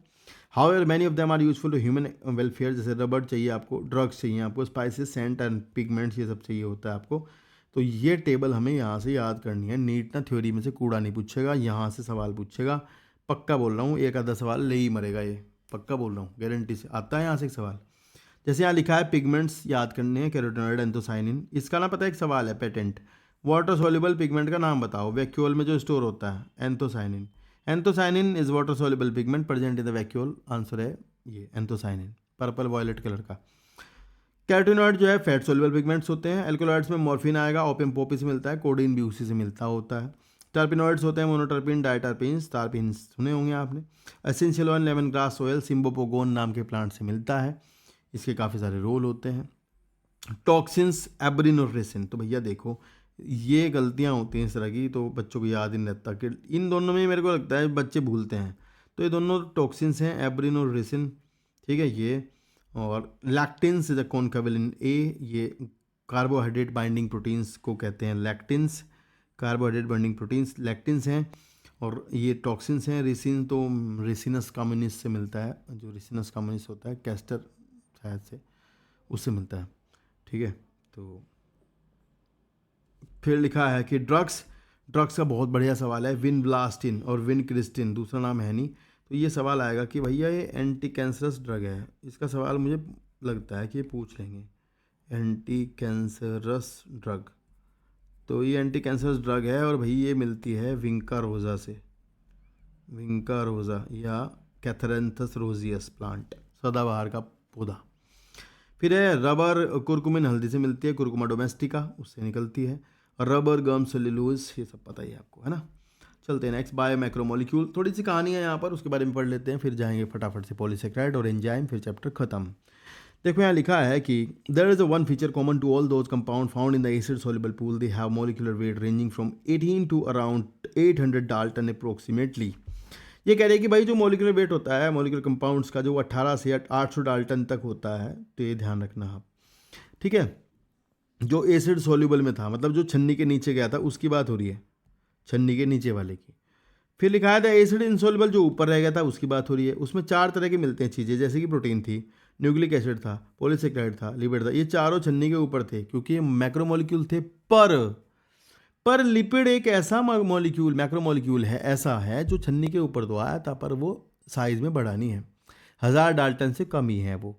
क्योंकि lipid के molecule आपने अभी structure देखी, chain नहीं बनाते। देखो जैसे nucleotide भी चेन बनाते हैं तो डीएनए बनेगा, ठीक है। कार्बोहाइड्रेट भी चेन बनाते हैं, अमीनो एसिड भी चेन बनाते हैं, तो वो बड़े बड़े होते हैं, तो वो एक्चुअल में पॉलीमर है, एक्चुअल में मैक्रोमोलिक्यूल्स हैं, बट लिपिड नहीं है क्योंकि वो छोटा होता है साइज में। These class of the compound with exception of lipid, ये है सवाल, and have molecular wait in the range of the 10,000 Dalton and above. For this very reason, biomacromolecule chemical compound found in the living organism are of two type. One, those have the molecular weight less than 1000 Dalton, जिनका 1000 से छोटा है वो micromolecules हैं, और जिनका बड़ा है वो बायोमैक्रोमोलिक्यूल्स होते हैं। The molecule in the insoluble fraction, ऊपर वाले की बात हो रही है छन्नी के, इनसॉल्युबल फ्रैक्शन में पाए जाने वाले molecule the exception of lipid are polymeric substance. तो भाई मैं बता दूं, अगर कोई सवाल इस पूरे पैरा में से बनेगा ना, वो ये है, लिपिड पॉलीमर नहीं होता। बस ये भैया वो है, मतलब ये बस वरदान है। ये सवाल पूछेंगे इनमें से कौन पॉलीमर नहीं होता, आंसर है लिपिड पॉलीमर नहीं होता। बहुत आसान है भाई, ध्यान रखना, ठीक है। और नेक्स्ट लिखा है कि then why do lipid whose molecular weight do not exceed 800 dalton. फिर भी वो जो है इनसॉल्युबल फ्रैक्शन में क्यों आता है, क्योंकि लिपिड जो है वो घुलता नहीं है, तो इसलिए वो सॉल्युबल नहीं होता, तो वो इसलिए ऊपर नहीं मतलब ऊपर ही रह जाता है, नीचे नहीं पहुंचता है। तो लेकिन लिखा है कि जब हम एक टिश्यू ग्राइंड करते हैं उसकी सेल स्ट्रक्चर टूट जाती है, उसके जो लिपिड होते हैं मेम्ब्रेन के वो वेसाइकल्स बना लेते हैं और वो वाटर सॉल्युबल होते हैं, इसीलिए वो आपके फिल्टर नहीं हो पाते। इसलिए जो लिपिड है वो स्ट्रिक्टली बाय मैक्रोमोलिक्यूल नहीं होता, और ऊपर रहता भी है पर मैक्रोमोलिक्यूल नहीं है। The acid insoluble pool, acid soluble pool represent रफली द साइटोप्लाज्मिक कंपोजिशन। ये स्टेटमेंट नीट में आएगा। देखो यार ऐसा है, जो साइटोप्लाज्मिक चीज़ होती है ना वो छोटी होती हैं, सारी छन के नीचे पहुंच जाती हैं, सही बात है। The macromolecule from the cytoplasm and organelle become the acid insoluble fraction, together they represent the entire chemical composition of living tissue. और आगे कुछ नहीं है, ठीक है। चलो ये टेबल है, एक बार भाई अगर हो सके तो देख लेना कि एक सेल के अंदर क्या क्या होता है। सबसे ज़्यादा वाटर होता है, उसके बाद होता है न्यूक्लिक एसिड, देख लो, सॉरी उसके बाद होता है प्रोटीन, उसके बाद न्यूक्लिक एसिड, उसके बाद कार्बोहाइड्रेट, फिर लिपिड, फिर आयन। तो ये लाइन से लगा लेना कि इसके बाद कौन है, शायद से ऐसे अरेंज करने को पूछें कि ग्रेटर टू मतलब लेसर की तरह पूछ लें तो। चलिए नेक्स्ट है भाई पॉलीसेकेराइड्स। हो बहुत अच्छा। तो यहाँ पर अभी आपका कार्बोहाइड्रेट वाला पोर्शन शुरू हो जाता है। मैं बता दूँ आपको इंपॉर्टेंट बात है भाई, कार्बोहाइड्रेट पढ़ने के लिए पहले से ना मोनोसेक्राइड्स, डाइसेक्राइड, ओलिगोसेक्राइड ये सब पता होना चाहिए। पर अगर आपने केमिस्ट्री पढ़ी है थोड़ी बहुत तो वहाँ आपको आता होगा, नहीं आता होगा तो मैं आपको देखो आप ज़्यादा उलझने की कोशिश ना करना, क्योंकि आपको करना है पेपर, पेपर करना है तो मतलब इतना पढ़ो बहुत है, बस यही है पेपर में आएगा जो मैं बोल लूँगा। जहाँ मैं बोल दूंगा ना ये आएगा, तो आप टेंशन फ्री हो जाना कि ये आएगा। अगर आप बिलीव कर रहे हो तो, नहीं कर रहे हो तो बाद में आओगे, वापस घूम के आओगे यहीं।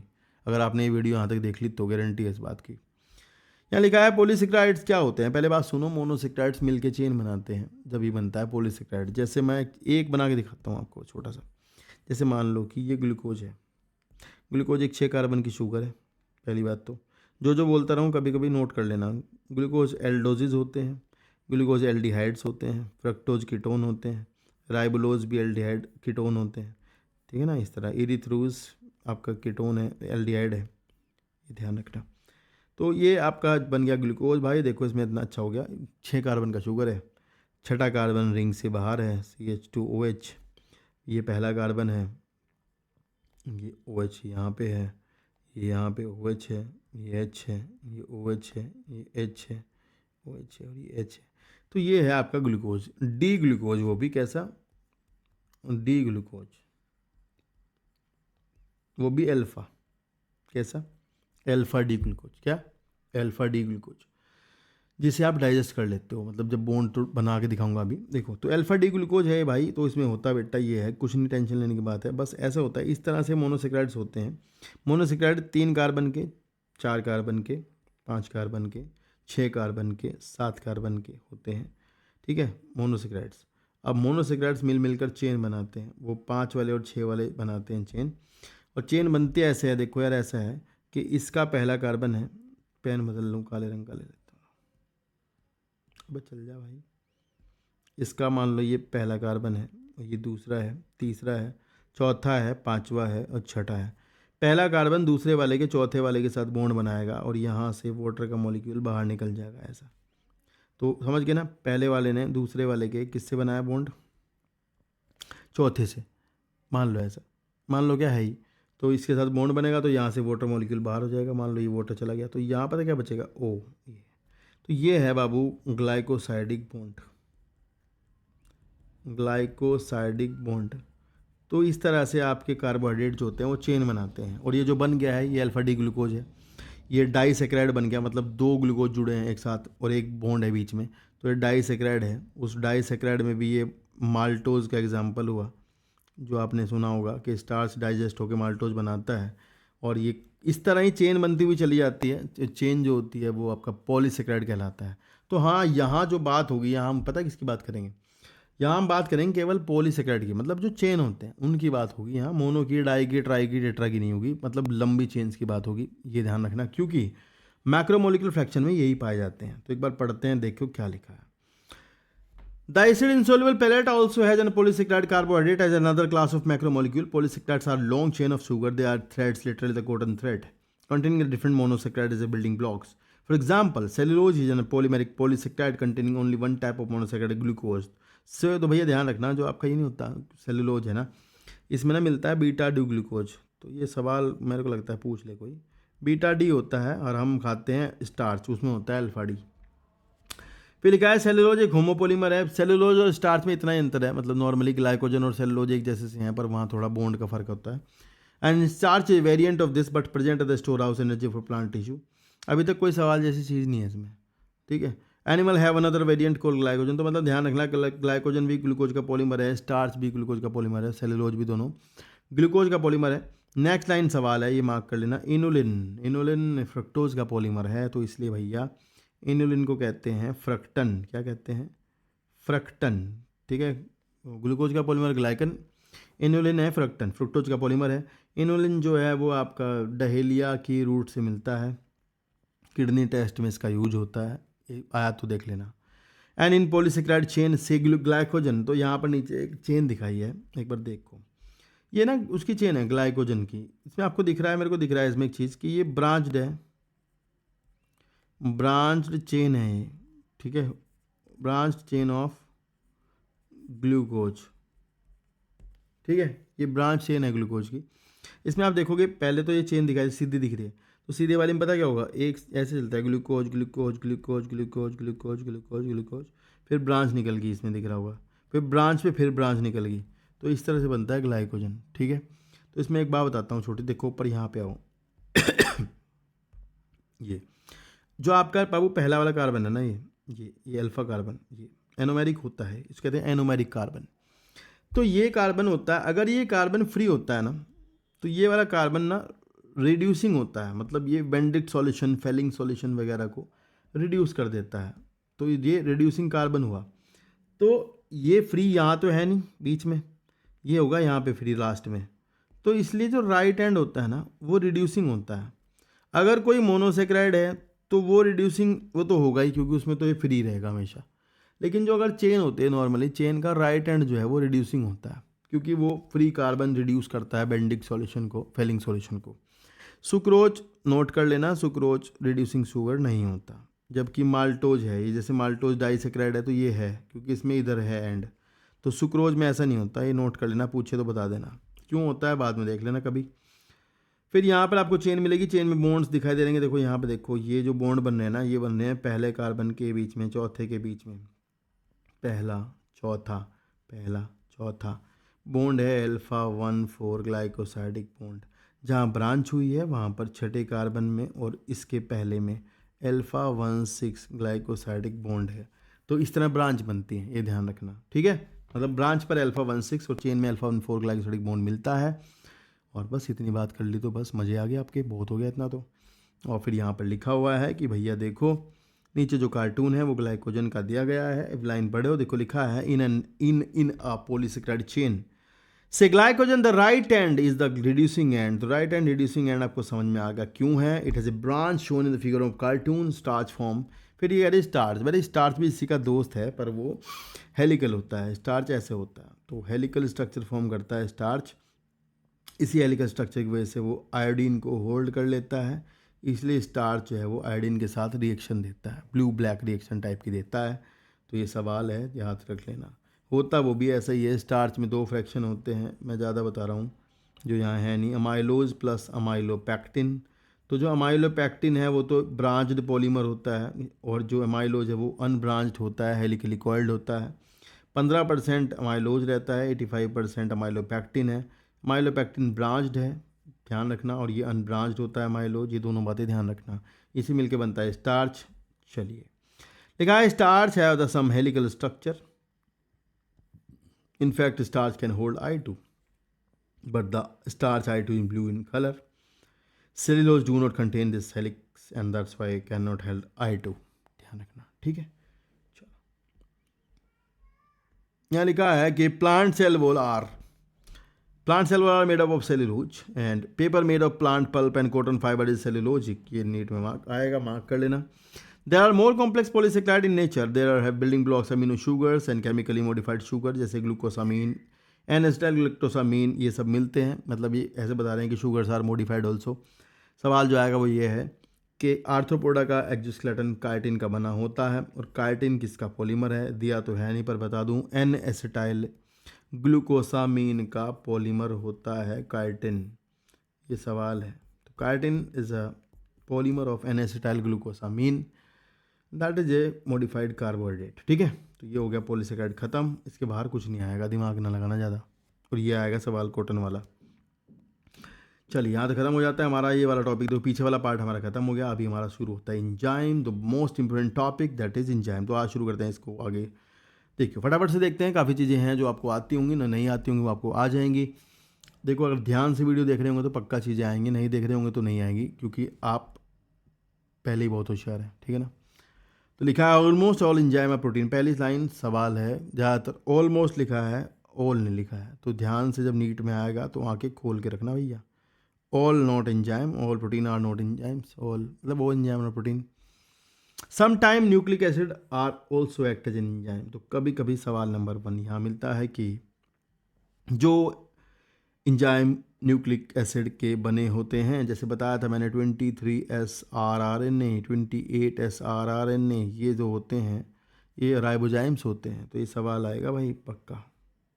चलो, one can depict an enzyme by line diagram, ये स्टेटमेंट नीट में आएगा, इसे मार्क कर लेना, नीट में अगर आया तो कर देना, स्टेटमेंट बन के आता है। An enzyme like any protein has a primary structure that is immuno sequence, and an enzyme like any protein has a secondary and tertiary structure. When you look at the tertiary structure, आपको पता ही है, जब मैंने पीछे बताया था, tertiary structure में surface पर होता है चार्ज, है ना, और अंदर होता है हाइड्रोफोबिक पार्ट। कह रही you will notice that the backbone of the protein chain, back tertiary structure मैंने कहा था, backbone of the protein chain fold upon itself and the chain crisscross itself, hence many crevices, many pockets are formed। उसके ऊपर ना बहुत सारी pockets बन जाती हैं। मतलब अगर आप एंजाइम के स्ट्रक्चर देखोगे तो मैं बताऊँ ऐसे ही, मतलब इस तरह से हम ऐसे ही बना रहे हैं। मतलब ये कह रहे चेन इतनी बार मुड़ती है कि एंजाइम के ऊपर ना कुछ इस तरह से पॉकेट जैसा फॉर्म होता है, जिनको हम कहते हैं एक्टिव साइट। और इन्हीं एक्टिव साइट्स पर आकर के एंजाइम अपने सबस्ट्रेट को जोड़ता है। मतलब अगर एंजाइम के ऊपर किसी सबस्ट्रेट को लगना है ना, तो वो यहीं पे फंसेगा आके इसमें। These are the active sites made by the crevices that are formed by the chain that is folding upon it self and the substrate will bind to this particular site that is called as active site. ठीक है, where the enzyme will modify this substrate into the product. ये है, तो अभी पढ़ते हैं लिखा क्या है। लिखा है कि such pocket is the active site, बता दिया। An active site is an enzyme is crevice pocket into which the substrate fit, substrate आकर इसमें फिट हो जाता है। And this enzyme through their active site catalyze reaction at high rate. Enzyme catalyze different from inorganic catalyst in many ways, but one major difference needs mention. Inorganic catalysts work efficiently at high temperature, पर enzyme high temperature पर काम नहीं करते क्योंकि वो protein होते हैं। लिखा है कि they are not work at the high temperature and because enzyme isolated from organism who normally live in under extreme high temperature। मतलब और कोई रहता ही, मान लो कोई बैक्टीरिया है वो 100 डिग्री पे रहता है, तो उसके एंजाइम तो करते हैं भाई, दे आर अडेप्टेड, तो बाकी नॉर्मल नहीं काम करते। ठीक है, तो ये तो सवाल, मतलब ये तो समझने की बात है ऐसे। ठीक है, तो ये कह रही है कि thermal stability is an very important property of the enzyme, है ना, आइसोलेटेड फ्रॉम थर्मोफिलिक ऑर्गेनिज्म। तो आपको जैसे वो पता है ना, पीसीआर मशीन होती है, उसमें टैक पॉलीमरेज नाम का एंजाइम होता है, वो निकाला जाता है, वो 72 डिग्री सेल्सियस पे काम करता है। तो ये कह रहे हैं कि भाई ज़रूरी नहीं, ऐसा नहीं कि सारे एंजाइम जो है वो प्रोटीन जो है होंगे और वो मिसफोल्ड हो जाएंगे, टेम्परेचर बढ़ाओगे तो काम नहीं करेंगे, ऐसा नहीं है। अगर वो थर्मोफिलिक जगहों से लिए गए हैं तो करेंगे काम। ये फिर एक केमिकल रिएक्शन, ये थोड़ा फालतू है, फटाफट से मैं सोच रहा हूँ पढ़ देता हूँ। तो लिखा है, इसमें सवाल नहीं बनेगा, बताऊँगा कहाँ बनेगा। लिखा है कि how do we understand this enzyme, let us first understand a chemical reaction. Chemical compound undergo two type of change. A physical change simply refer to a change in shape without breaking of bone. This is a physical process. And another physical process is change in the state of matter. When ice melt to water, when water become vapor. These are also physical process. However, when bonds are broken and new bonds are formed during transformation, this will be called a chemical reaction. तो ये barium hydroxide का reaction दिखाया है, इससे हमें कोई मतलब नहीं है। As in an inorganic chemical reaction, similarly hydrolysis of starch into glucose, ये मार्क कर लो ऐसे ही। कह रही इसी तरह से स्टार्च टूट करके ग्लूकोज बनाता है, कहीं ना कहीं कोई परिवर्तन ही हुआ है, ग्रुप ट्रांसफर या कुछ भी हुआ होगा, बॉन्ड बने होंगे, बॉन्ड टूटे होंगे। Rate of a physical and chemical process refer to the amount of product form per unit time. ये है, ये स्टेटमेंट नीट में आएगा, आपको सही करना है भाई, कि रेट ऑफ अ फिजिकल और chemical process refers to the amount of the product formed per unit time. इस बात पर रेट जो है वो डिपेंड करता है बेटा, और ये रेट के लिए एक फर्जी सा फॉर्मूला है, dP/dt, सबको पता है। फिर लिखा है रेट कैन ऑल्सो भी कॉल्ड वेलोसिटी। अगर आपको डायरेक्शन पता हो तो इससे भी सवाल नहीं पूछेगा। Rate of physical and chemical process are influenced by the temperature among the factor and general rule. यहाँ से सवाल है, ये नीट में आ सकता है स्टेटमेंट, कि जनरल थंब रूल ये है कि रेट जो है ना डबल और decrease by half for every 10 degree Celsius in either direction. तो ये कह रहे हैं कि 10 डिग्री सेल्सियस बढ़ाने पर रिएक्शन का रेट बढ़ जाएगा दुगना, या टेम्परेचर घटाने पर भी रेट जो है आधा हो जाएगा। ये रूल है, इसको याद कर लेना, ठीक है, आ जाएगा सवाल। ठीक है, कभी कभी पता नहीं, मेरे को याद नहीं, Q10 इक्वल टू 2 ऐसे लिखा हुआ आता है, तो आपको सही कर देना बस, मेरे को अभी याद नहीं आ रहा क्या है ये, मतलब इसी से रिलेटेड है एक। ठीक है, फिर यहाँ पे लिखा है कि catalyse reaction proceed at a rate vastly higher than that of when catalyse 1। मतलब ये कह रहे हैं कि जिन रिएक्शंस में एंजाइम डाला होता है वो बहुत तेज होती हैं as compare to normal reactions. लिखा है when enzyme catalyse reaction are observed the rate would be vastly higher than the same but in catalyse reaction. ये रिएक्शन है, इसको देख लो ध्यान से भाई। ये जो एंजाइम है ना, कार्बोनिक एनहाइड्रेज, भाई इसकी पावर बहुत तेज़ है भाई, ये बहुत तेज़ है। हाईएस्ट इसकी के कैट है, मेरे को इतना याद आ रहा है, के कैट मतलब कैटालिसिस कांस्टेंट है ये, तो इसकी हाईएस्ट होती है। टर्नओवर नंबर इसकी हाईएस्ट है, मतलब ये टर्नओवर नंबर होती है कितने टाइम में, कितने पर यूनिट टाइम में कितना प्रोडक्ट में कन्वर्जन हो रहा है, तो वो उसकी बहुत तेज़ होती है। ये एंजाइम आपको आरबीसी में मिलता होता है, साइटोप्लाज्म में भी आरबीसी के थोड़ा बहुत, प्लाज्मा में भी थोड़ा होता है, और आरबीसी के अंदर तो होता ही है बहुत ज़्यादा। वहाँ पर जब CO2 आती है तो ये वाटर से जोड़ करके बनाता है H2CO3। फिर ये H2CO3, यहाँ मैं बता दूँ थोड़ी बातें जो आपको जान लेनी चाहिए। फिर ये H2CO3 टूटता है और ये बनाता है बेटा H+ और HCO3-, और ये निकल जाता है HCO3- बाहर RBC से, मतलब ये प्लाज्मा में आ जाता है RBC से निकल के। बदले में इसके क्लोराइड आयन चले जाते हैं RBC के अंदर प्लाज्मा से RBC, तो इसको क्लोराइड शिफ्ट कहते हैं। ये सवाल बहुत पुराना है, अब तो पूछते नहीं है, मैं ऐसे बता रहा हूँ, तो ये बस थोड़ा देख लेना ऐसे ही, ठीक है। तो ये ध्यान रखना। चलें आगे। सी, तो ये रिएक्शन देख लिया आपने, ध्यान से देखा, RBC में चल रही है, ठीक है। फिर ये बताया नीचे इसके बारे में कुछ बात हुई है बहुत इंपॉर्टेंट सी, कि in the absence of any enzyme this reaction is very slow which with about 200 molecule per hour.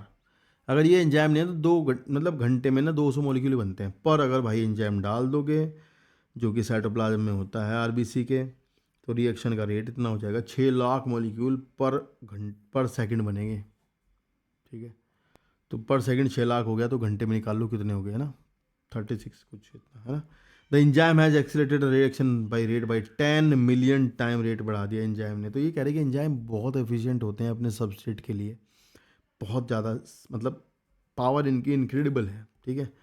There are thousand of type of enzyme each catalysing a unique chemical और metabolic reaction, a multi step chemical reaction when each of the step is catalysed by the same enzyme complex or different enzyme is called metabolic pathway. तो यहाँ पर आपको पता है glycolysis का एक example दिया हुआ है। ये पता क्यों दिया है, ये पता क्या बताना चाहते हैं, ये बताना चाहते हैं कि जैसे आपने पढ़ा है ना पायरुविक एसिड है, ये कहना चाहते हैं कि ये पायरुविक एसिड है।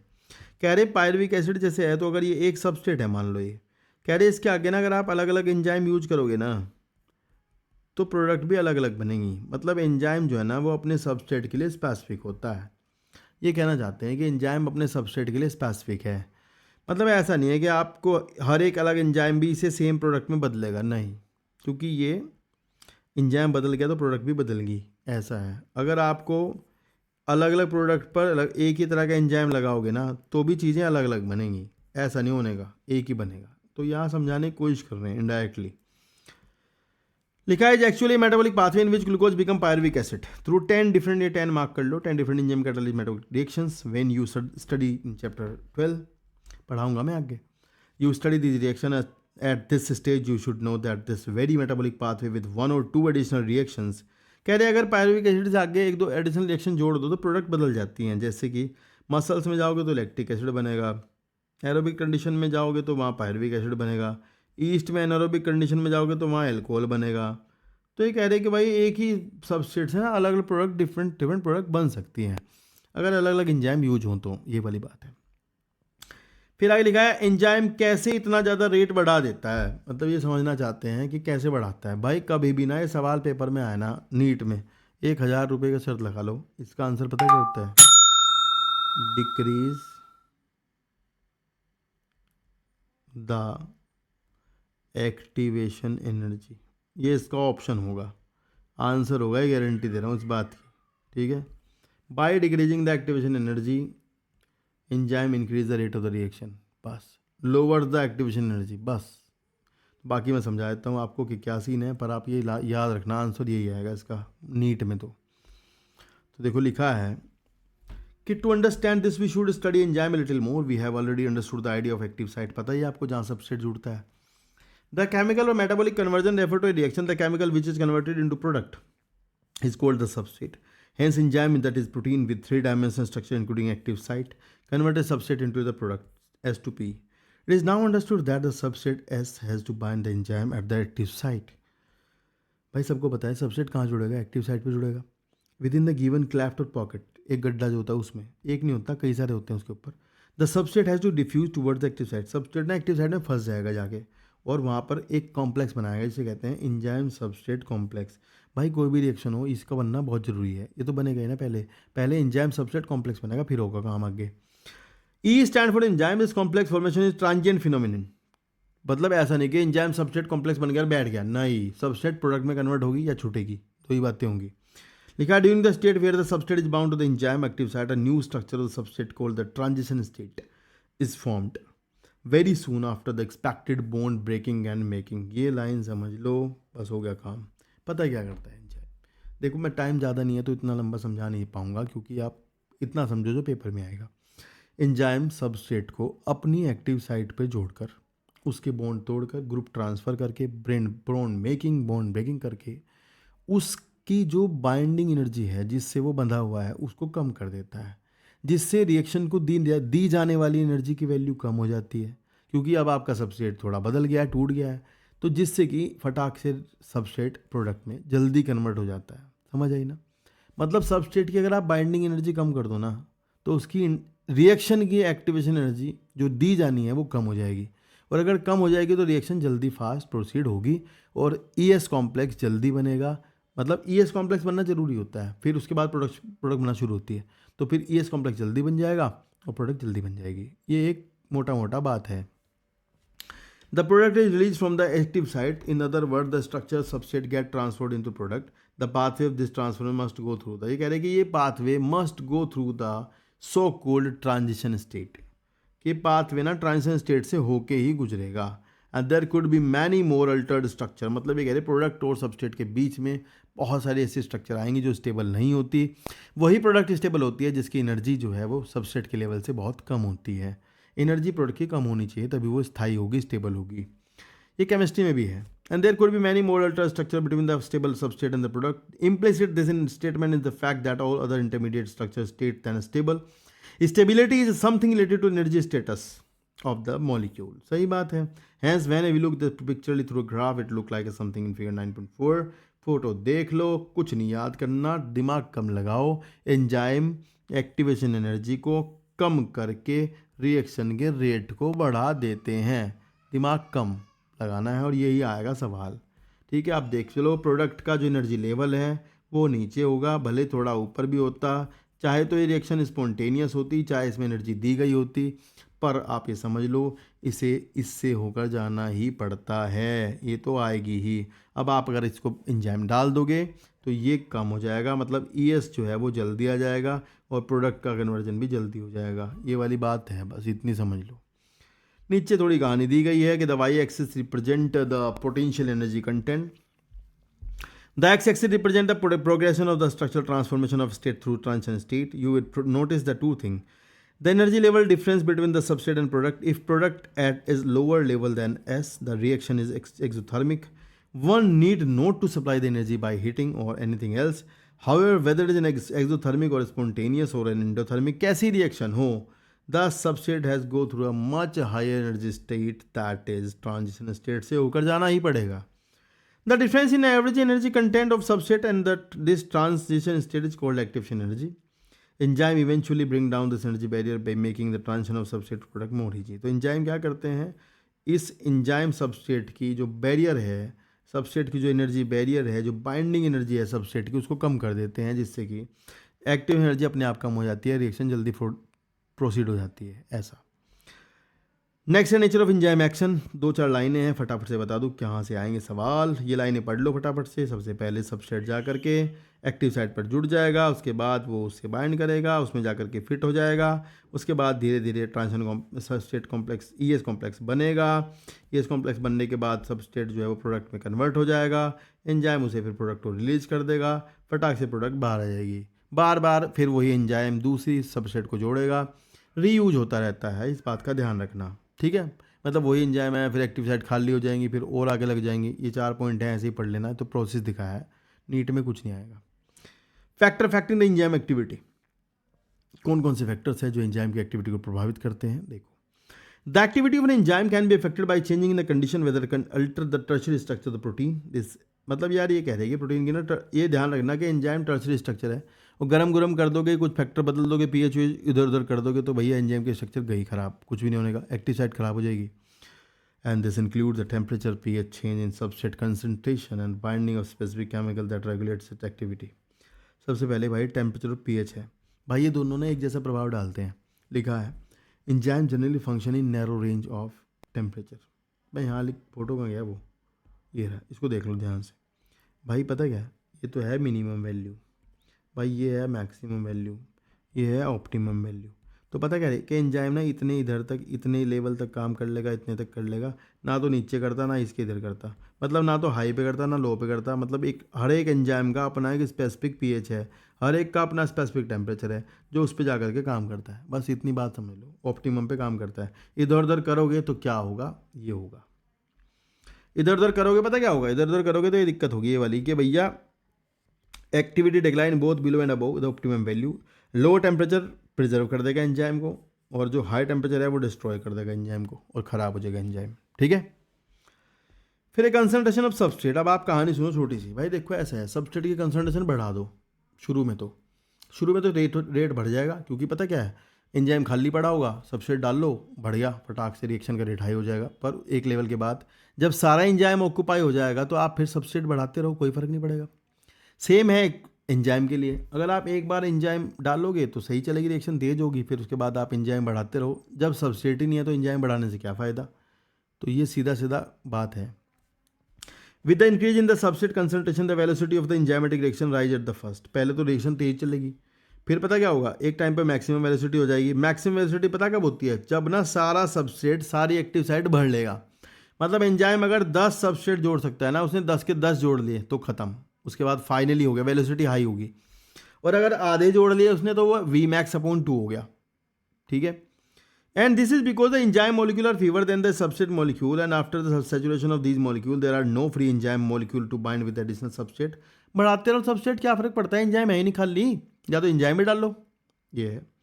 The activity of enzyme is also sensitive with the presence of specific chemical that is called as the inhibitors. तो यहाँ हम पढ़ेंगे आगे, अभी क्या है लिखा है, when the binding of the chemical shuts off the enzyme activity the process called inhibition।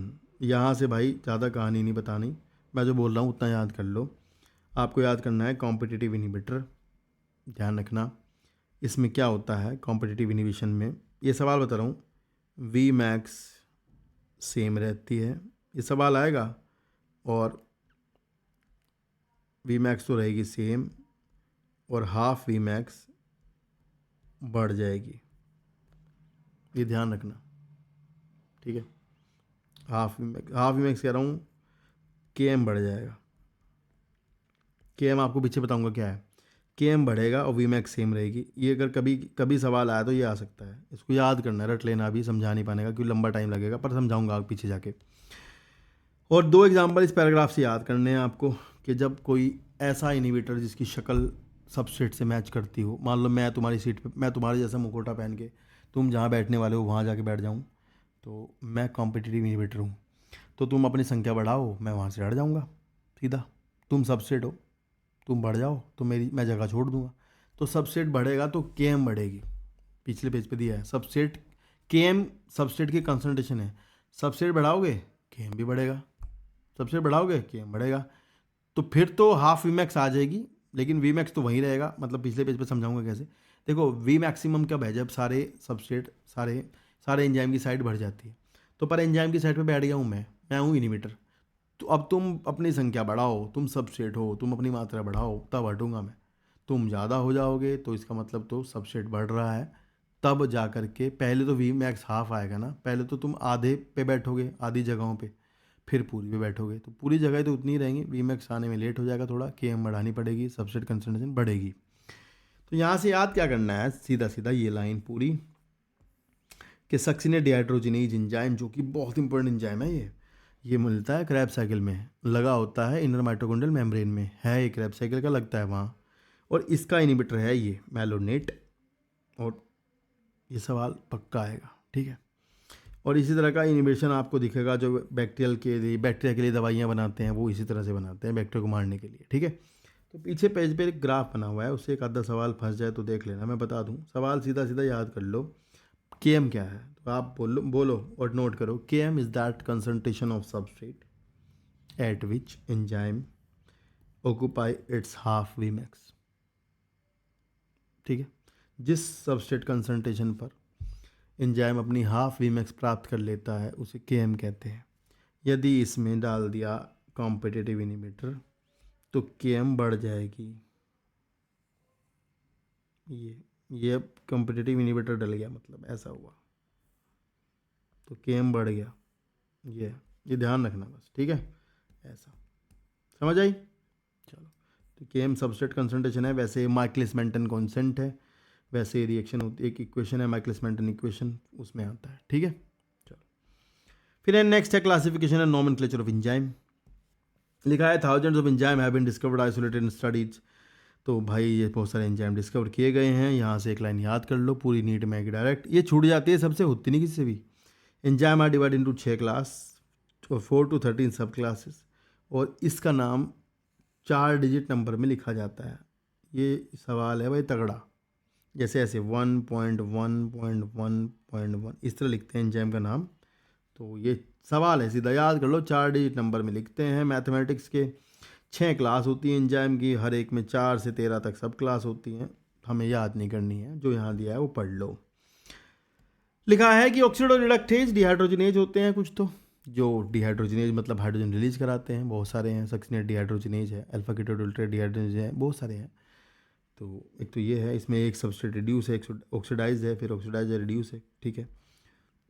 एक है ट्रांसफरेजेस जो कि ग्रुप ट्रांसफ़र करते हैं, जैसे कि ग्लूटामीन से अगर आपको बनाना है, ग्लूटामेट से अगर आपको बनाना हो अल्फा कीटोग्लूटारिक एसिड, तो वहाँ ग्रुप ट्रांसफ़र है। अगर आपको ट्रांसफरेजेस जो होते हैं, जैसे ग्लूटामेट से आपको बनाना हो ऑक्जेलोएसिटिक एसिड, तो वहाँ ट्रांसफरेजेस लगते हैं। हाइड्रोलाइसिस हैं, जहाँ पर आप देखोगे कि जो एंजाइम हाइड्रोलाइसिस करते हैं एस्टर बॉन्ड की, हेथर की, पेप्टाइड की, ग्लाइकोसिडिक, ये सारे बॉन्ड्स जो हैं इनको वाटर देकर तोड़ा जाता है। जहाँ हाइड्रोलाइसिस होती है वहाँ आप वाटर देते हो और बॉन्ड ब्रेक करते हो। लाइज होते हैं जो बिना वाटर के बॉन्ड को तोड़ते हैं, पर इनकी वजह से डबल बॉन्ड इंट्रोड्यूस हो जाता है या फिर ट्रिपल बॉन्ड इंट्रोड्यूस हो जाता है, ध्यान रखना। आइसोमेरेजेज हैं, जो कि आपको पता ही है, इंटरकन्वर्जेंस होते हैं। ऑप्टिकल आइसोमर्स, ज्योमेट्रिक और पोजिशनल आइसोमर्स बनते हैं, वहाँ पर सारे एंजाइम्स आइसोमेरेज ही लगते हैं। लाइगेजेज को आप याद कर लेना, जैसे कि CO, CS, CN, PO, ये सब बॉन्ड बनवाने हो तो वहाँ लाइगेज काम आता है। आपको पता होगा ना, DNA को जोड़ने के काम आता है, फॉस्फोडाइस्टर बॉन्ड बनाने का काम आता है लाइगेज, ठीक है। And last heading is the cofactor. तो ये क्या है कहानी, इसको समझिए, काफ़ी इंपॉर्टेंट सवाल बनता है, मार्क करिएगा। देखिए ऐसा है भाई, कोफैक्टर क्या है, पता क्या है? एक एंजाइम, पहले समझ लो क्या है। देखो यार, ऐसा है, मान लो एक एंजाइम है और ये ना खाली प्रोटीन पार्ट है। तो दो तरह के एंजाइम होते हैं। सिंपल एंजाइम तो ना खाली प्रोटीन होते हैं, जो सिंपल एंजाइम होते हैं वो तो खाली प्रोटीन होते हैं, सिंपल वाले एंजाइम तो प्रोटीन होंगे खाली। पर जो कॉन्जुगेटेड एंजाइम्स होते हैं ना, उनके पास प्रोटीन प्लस एक और पार्ट होता है, उसे कहते हैं कोफैक्टर। समझ आई? कॉन्जुगेटेड एंजाइम्स के पास प्रोटीन के साथ होता है कोफैक्टर। तो प्रोटीन पार्ट तो उनका कहलाता है एपो एंजाइम, और प्लस कोफैक्टर दोनों मिला के बनता है होलो एंजाइम। तो जो कॉन्जुगेटेड एंजाइम होते हैं ना बाबू, वो ना इसके बिना ना कोफैक्टर के फंक्शनल नहीं होते, ध्यान रखना। अब कोफैक्टर 3 तरह का है। एक तो है प्रोस्थेटिक ग्रुप, एक है कोएंजाइम, और एक है मेटल आयन। ये तीनों जो है ना, ये कोफैक्टर की तरह काम करते हैं, ठीक है, तीनों। तो इनके एग्जाम्पल दे रखे हैं यहाँ पे, ये देखो लिखा है, enzyme are composed of one और सेवरल पॉलीपेप्टाइड चेन। वन का भी होता है, बहुत सारी का भी, पेप्सिन शायद वन का होता है। However there are number of cases in which non protein constituent called cofactor bound to the enzyme. तो ध्यान रखना कि कोफैक्टर नॉन प्रोटीन होते हैं, वो प्रोटीन नहीं होते, ऑर्गेनिक कंपाउंड होते हैं ज़्यादातर। They make the enzyme catalytically active, इनके बिना वो एंजाइम एक्टिव नहीं होता। In these instance the protein portion of the enzyme is called apoenzyme, and the 3 kind of cofactor are presented here. One is prosthetic group. सवाल number 1, prosthetic group organic compound होते हैं। Prosthetic group जो है वो आकर के apo enzyme से tightly bound होते हैं और कभी भी उससे अलग नहीं होते। प्रोस्थेटिक ग्रुप ऐसे कोफैक्टर हैं जो अलग नहीं होते, हमेशा एपो एंजाइम के साथ रहते हैं।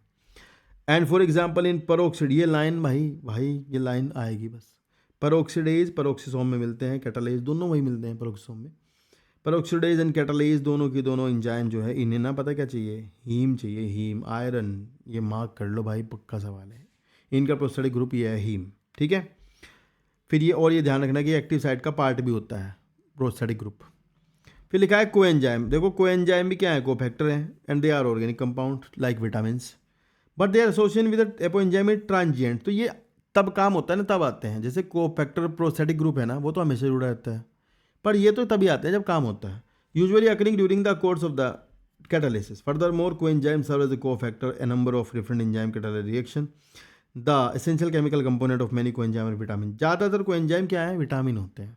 तो एग्जांपल कर लो, एक तो दिया है इन्होंने coenzyme nicotinamide adenine dinucleotide NAD/NADP contain vitamin niacin. Vitamin B3 है भाई, ये विटामिन B3 नियासिन है, ये NADP बनाती है जो, ठीक है भाई, मार्क कर लेना, आएगा ये पक्का सवाल है। फिर लिखा है number of enzyme required metal ion for their activity which form coordination bond. अब मेटल आयन भी कोफैक्टर की तरह काम करते हैं, तो वो क्या करते हैं, एंजाइम के साथ आकर के कोऑर्डिनेशन बॉन्ड बना लेंगे। एक साइड तो सबस्ट्रेट से बना लेंगे, एक साइड बना लेंगे एंजाइम के साथ, एपो एंजाइम से, विद द साइड चेन और active site and the same time for the one more coordination bond with the substrate. तो यहाँ सवाल पढ़ना, पता क्या करना है, ये zinc is the cofactor of proteolytic enzyme carboxy peptidase, जो कि पैनक्रियाज से बनता है और कार्बोक्सिलिक एसिड से प्रोटीन को तोड़ता है।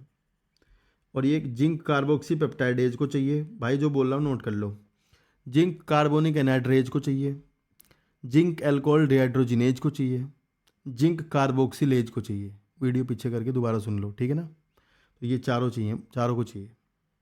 और एक और बताऊँ, लैक्टेट डिहाइड्रोजिनेज को भी जिंक चाहिए। Catalytic activity loss when the cofactor remove. Cofactor हटा दोगे ना, एंजाइम काम नहीं करेगा, ये स्टेटमेंट है, नीट में आता है, ठीक है, क्योंकि इसके बिना उसकी कैटालिटिक एक्टिविटी समाप्त हो जाती है। तो भैया यहाँ हो जाता है आपका महान चैप्टर समाप्त। काफ़ी लंबी वीडियो होगी, 1 घंटा 26 मिनट की होगी है, कोई बात नहीं, इतना लंबा होना ही था। इसके बाद हमारा छोटा चैप्टर है सेल डिवीजन, उसके बाद फोटोसिंथेसिस रेस्पिरेशन, भाई वो बहुत इंपॉर्टेंट है। अगर आपने पहली बार ये वीडियो पूरी देखी है तो धन्यवाद बहुत बहुत, और आप कमेंट करके ज़रूर बताना आपको वीडियोज़ कैसी लग रही हैं, और दोस्तों को ज़रूर शेयर करना। पहले वाली वीडियोज़ नहीं देखी तो जा करके देख लो, अगर आपको निकालना है तो, पक्का बोल रहा हूँ, ठीक है। तो मिलते हैं नेक्स्ट वीडियो में, टेक केयर, बाय बाय, बहुत बहुत धन्यवाद।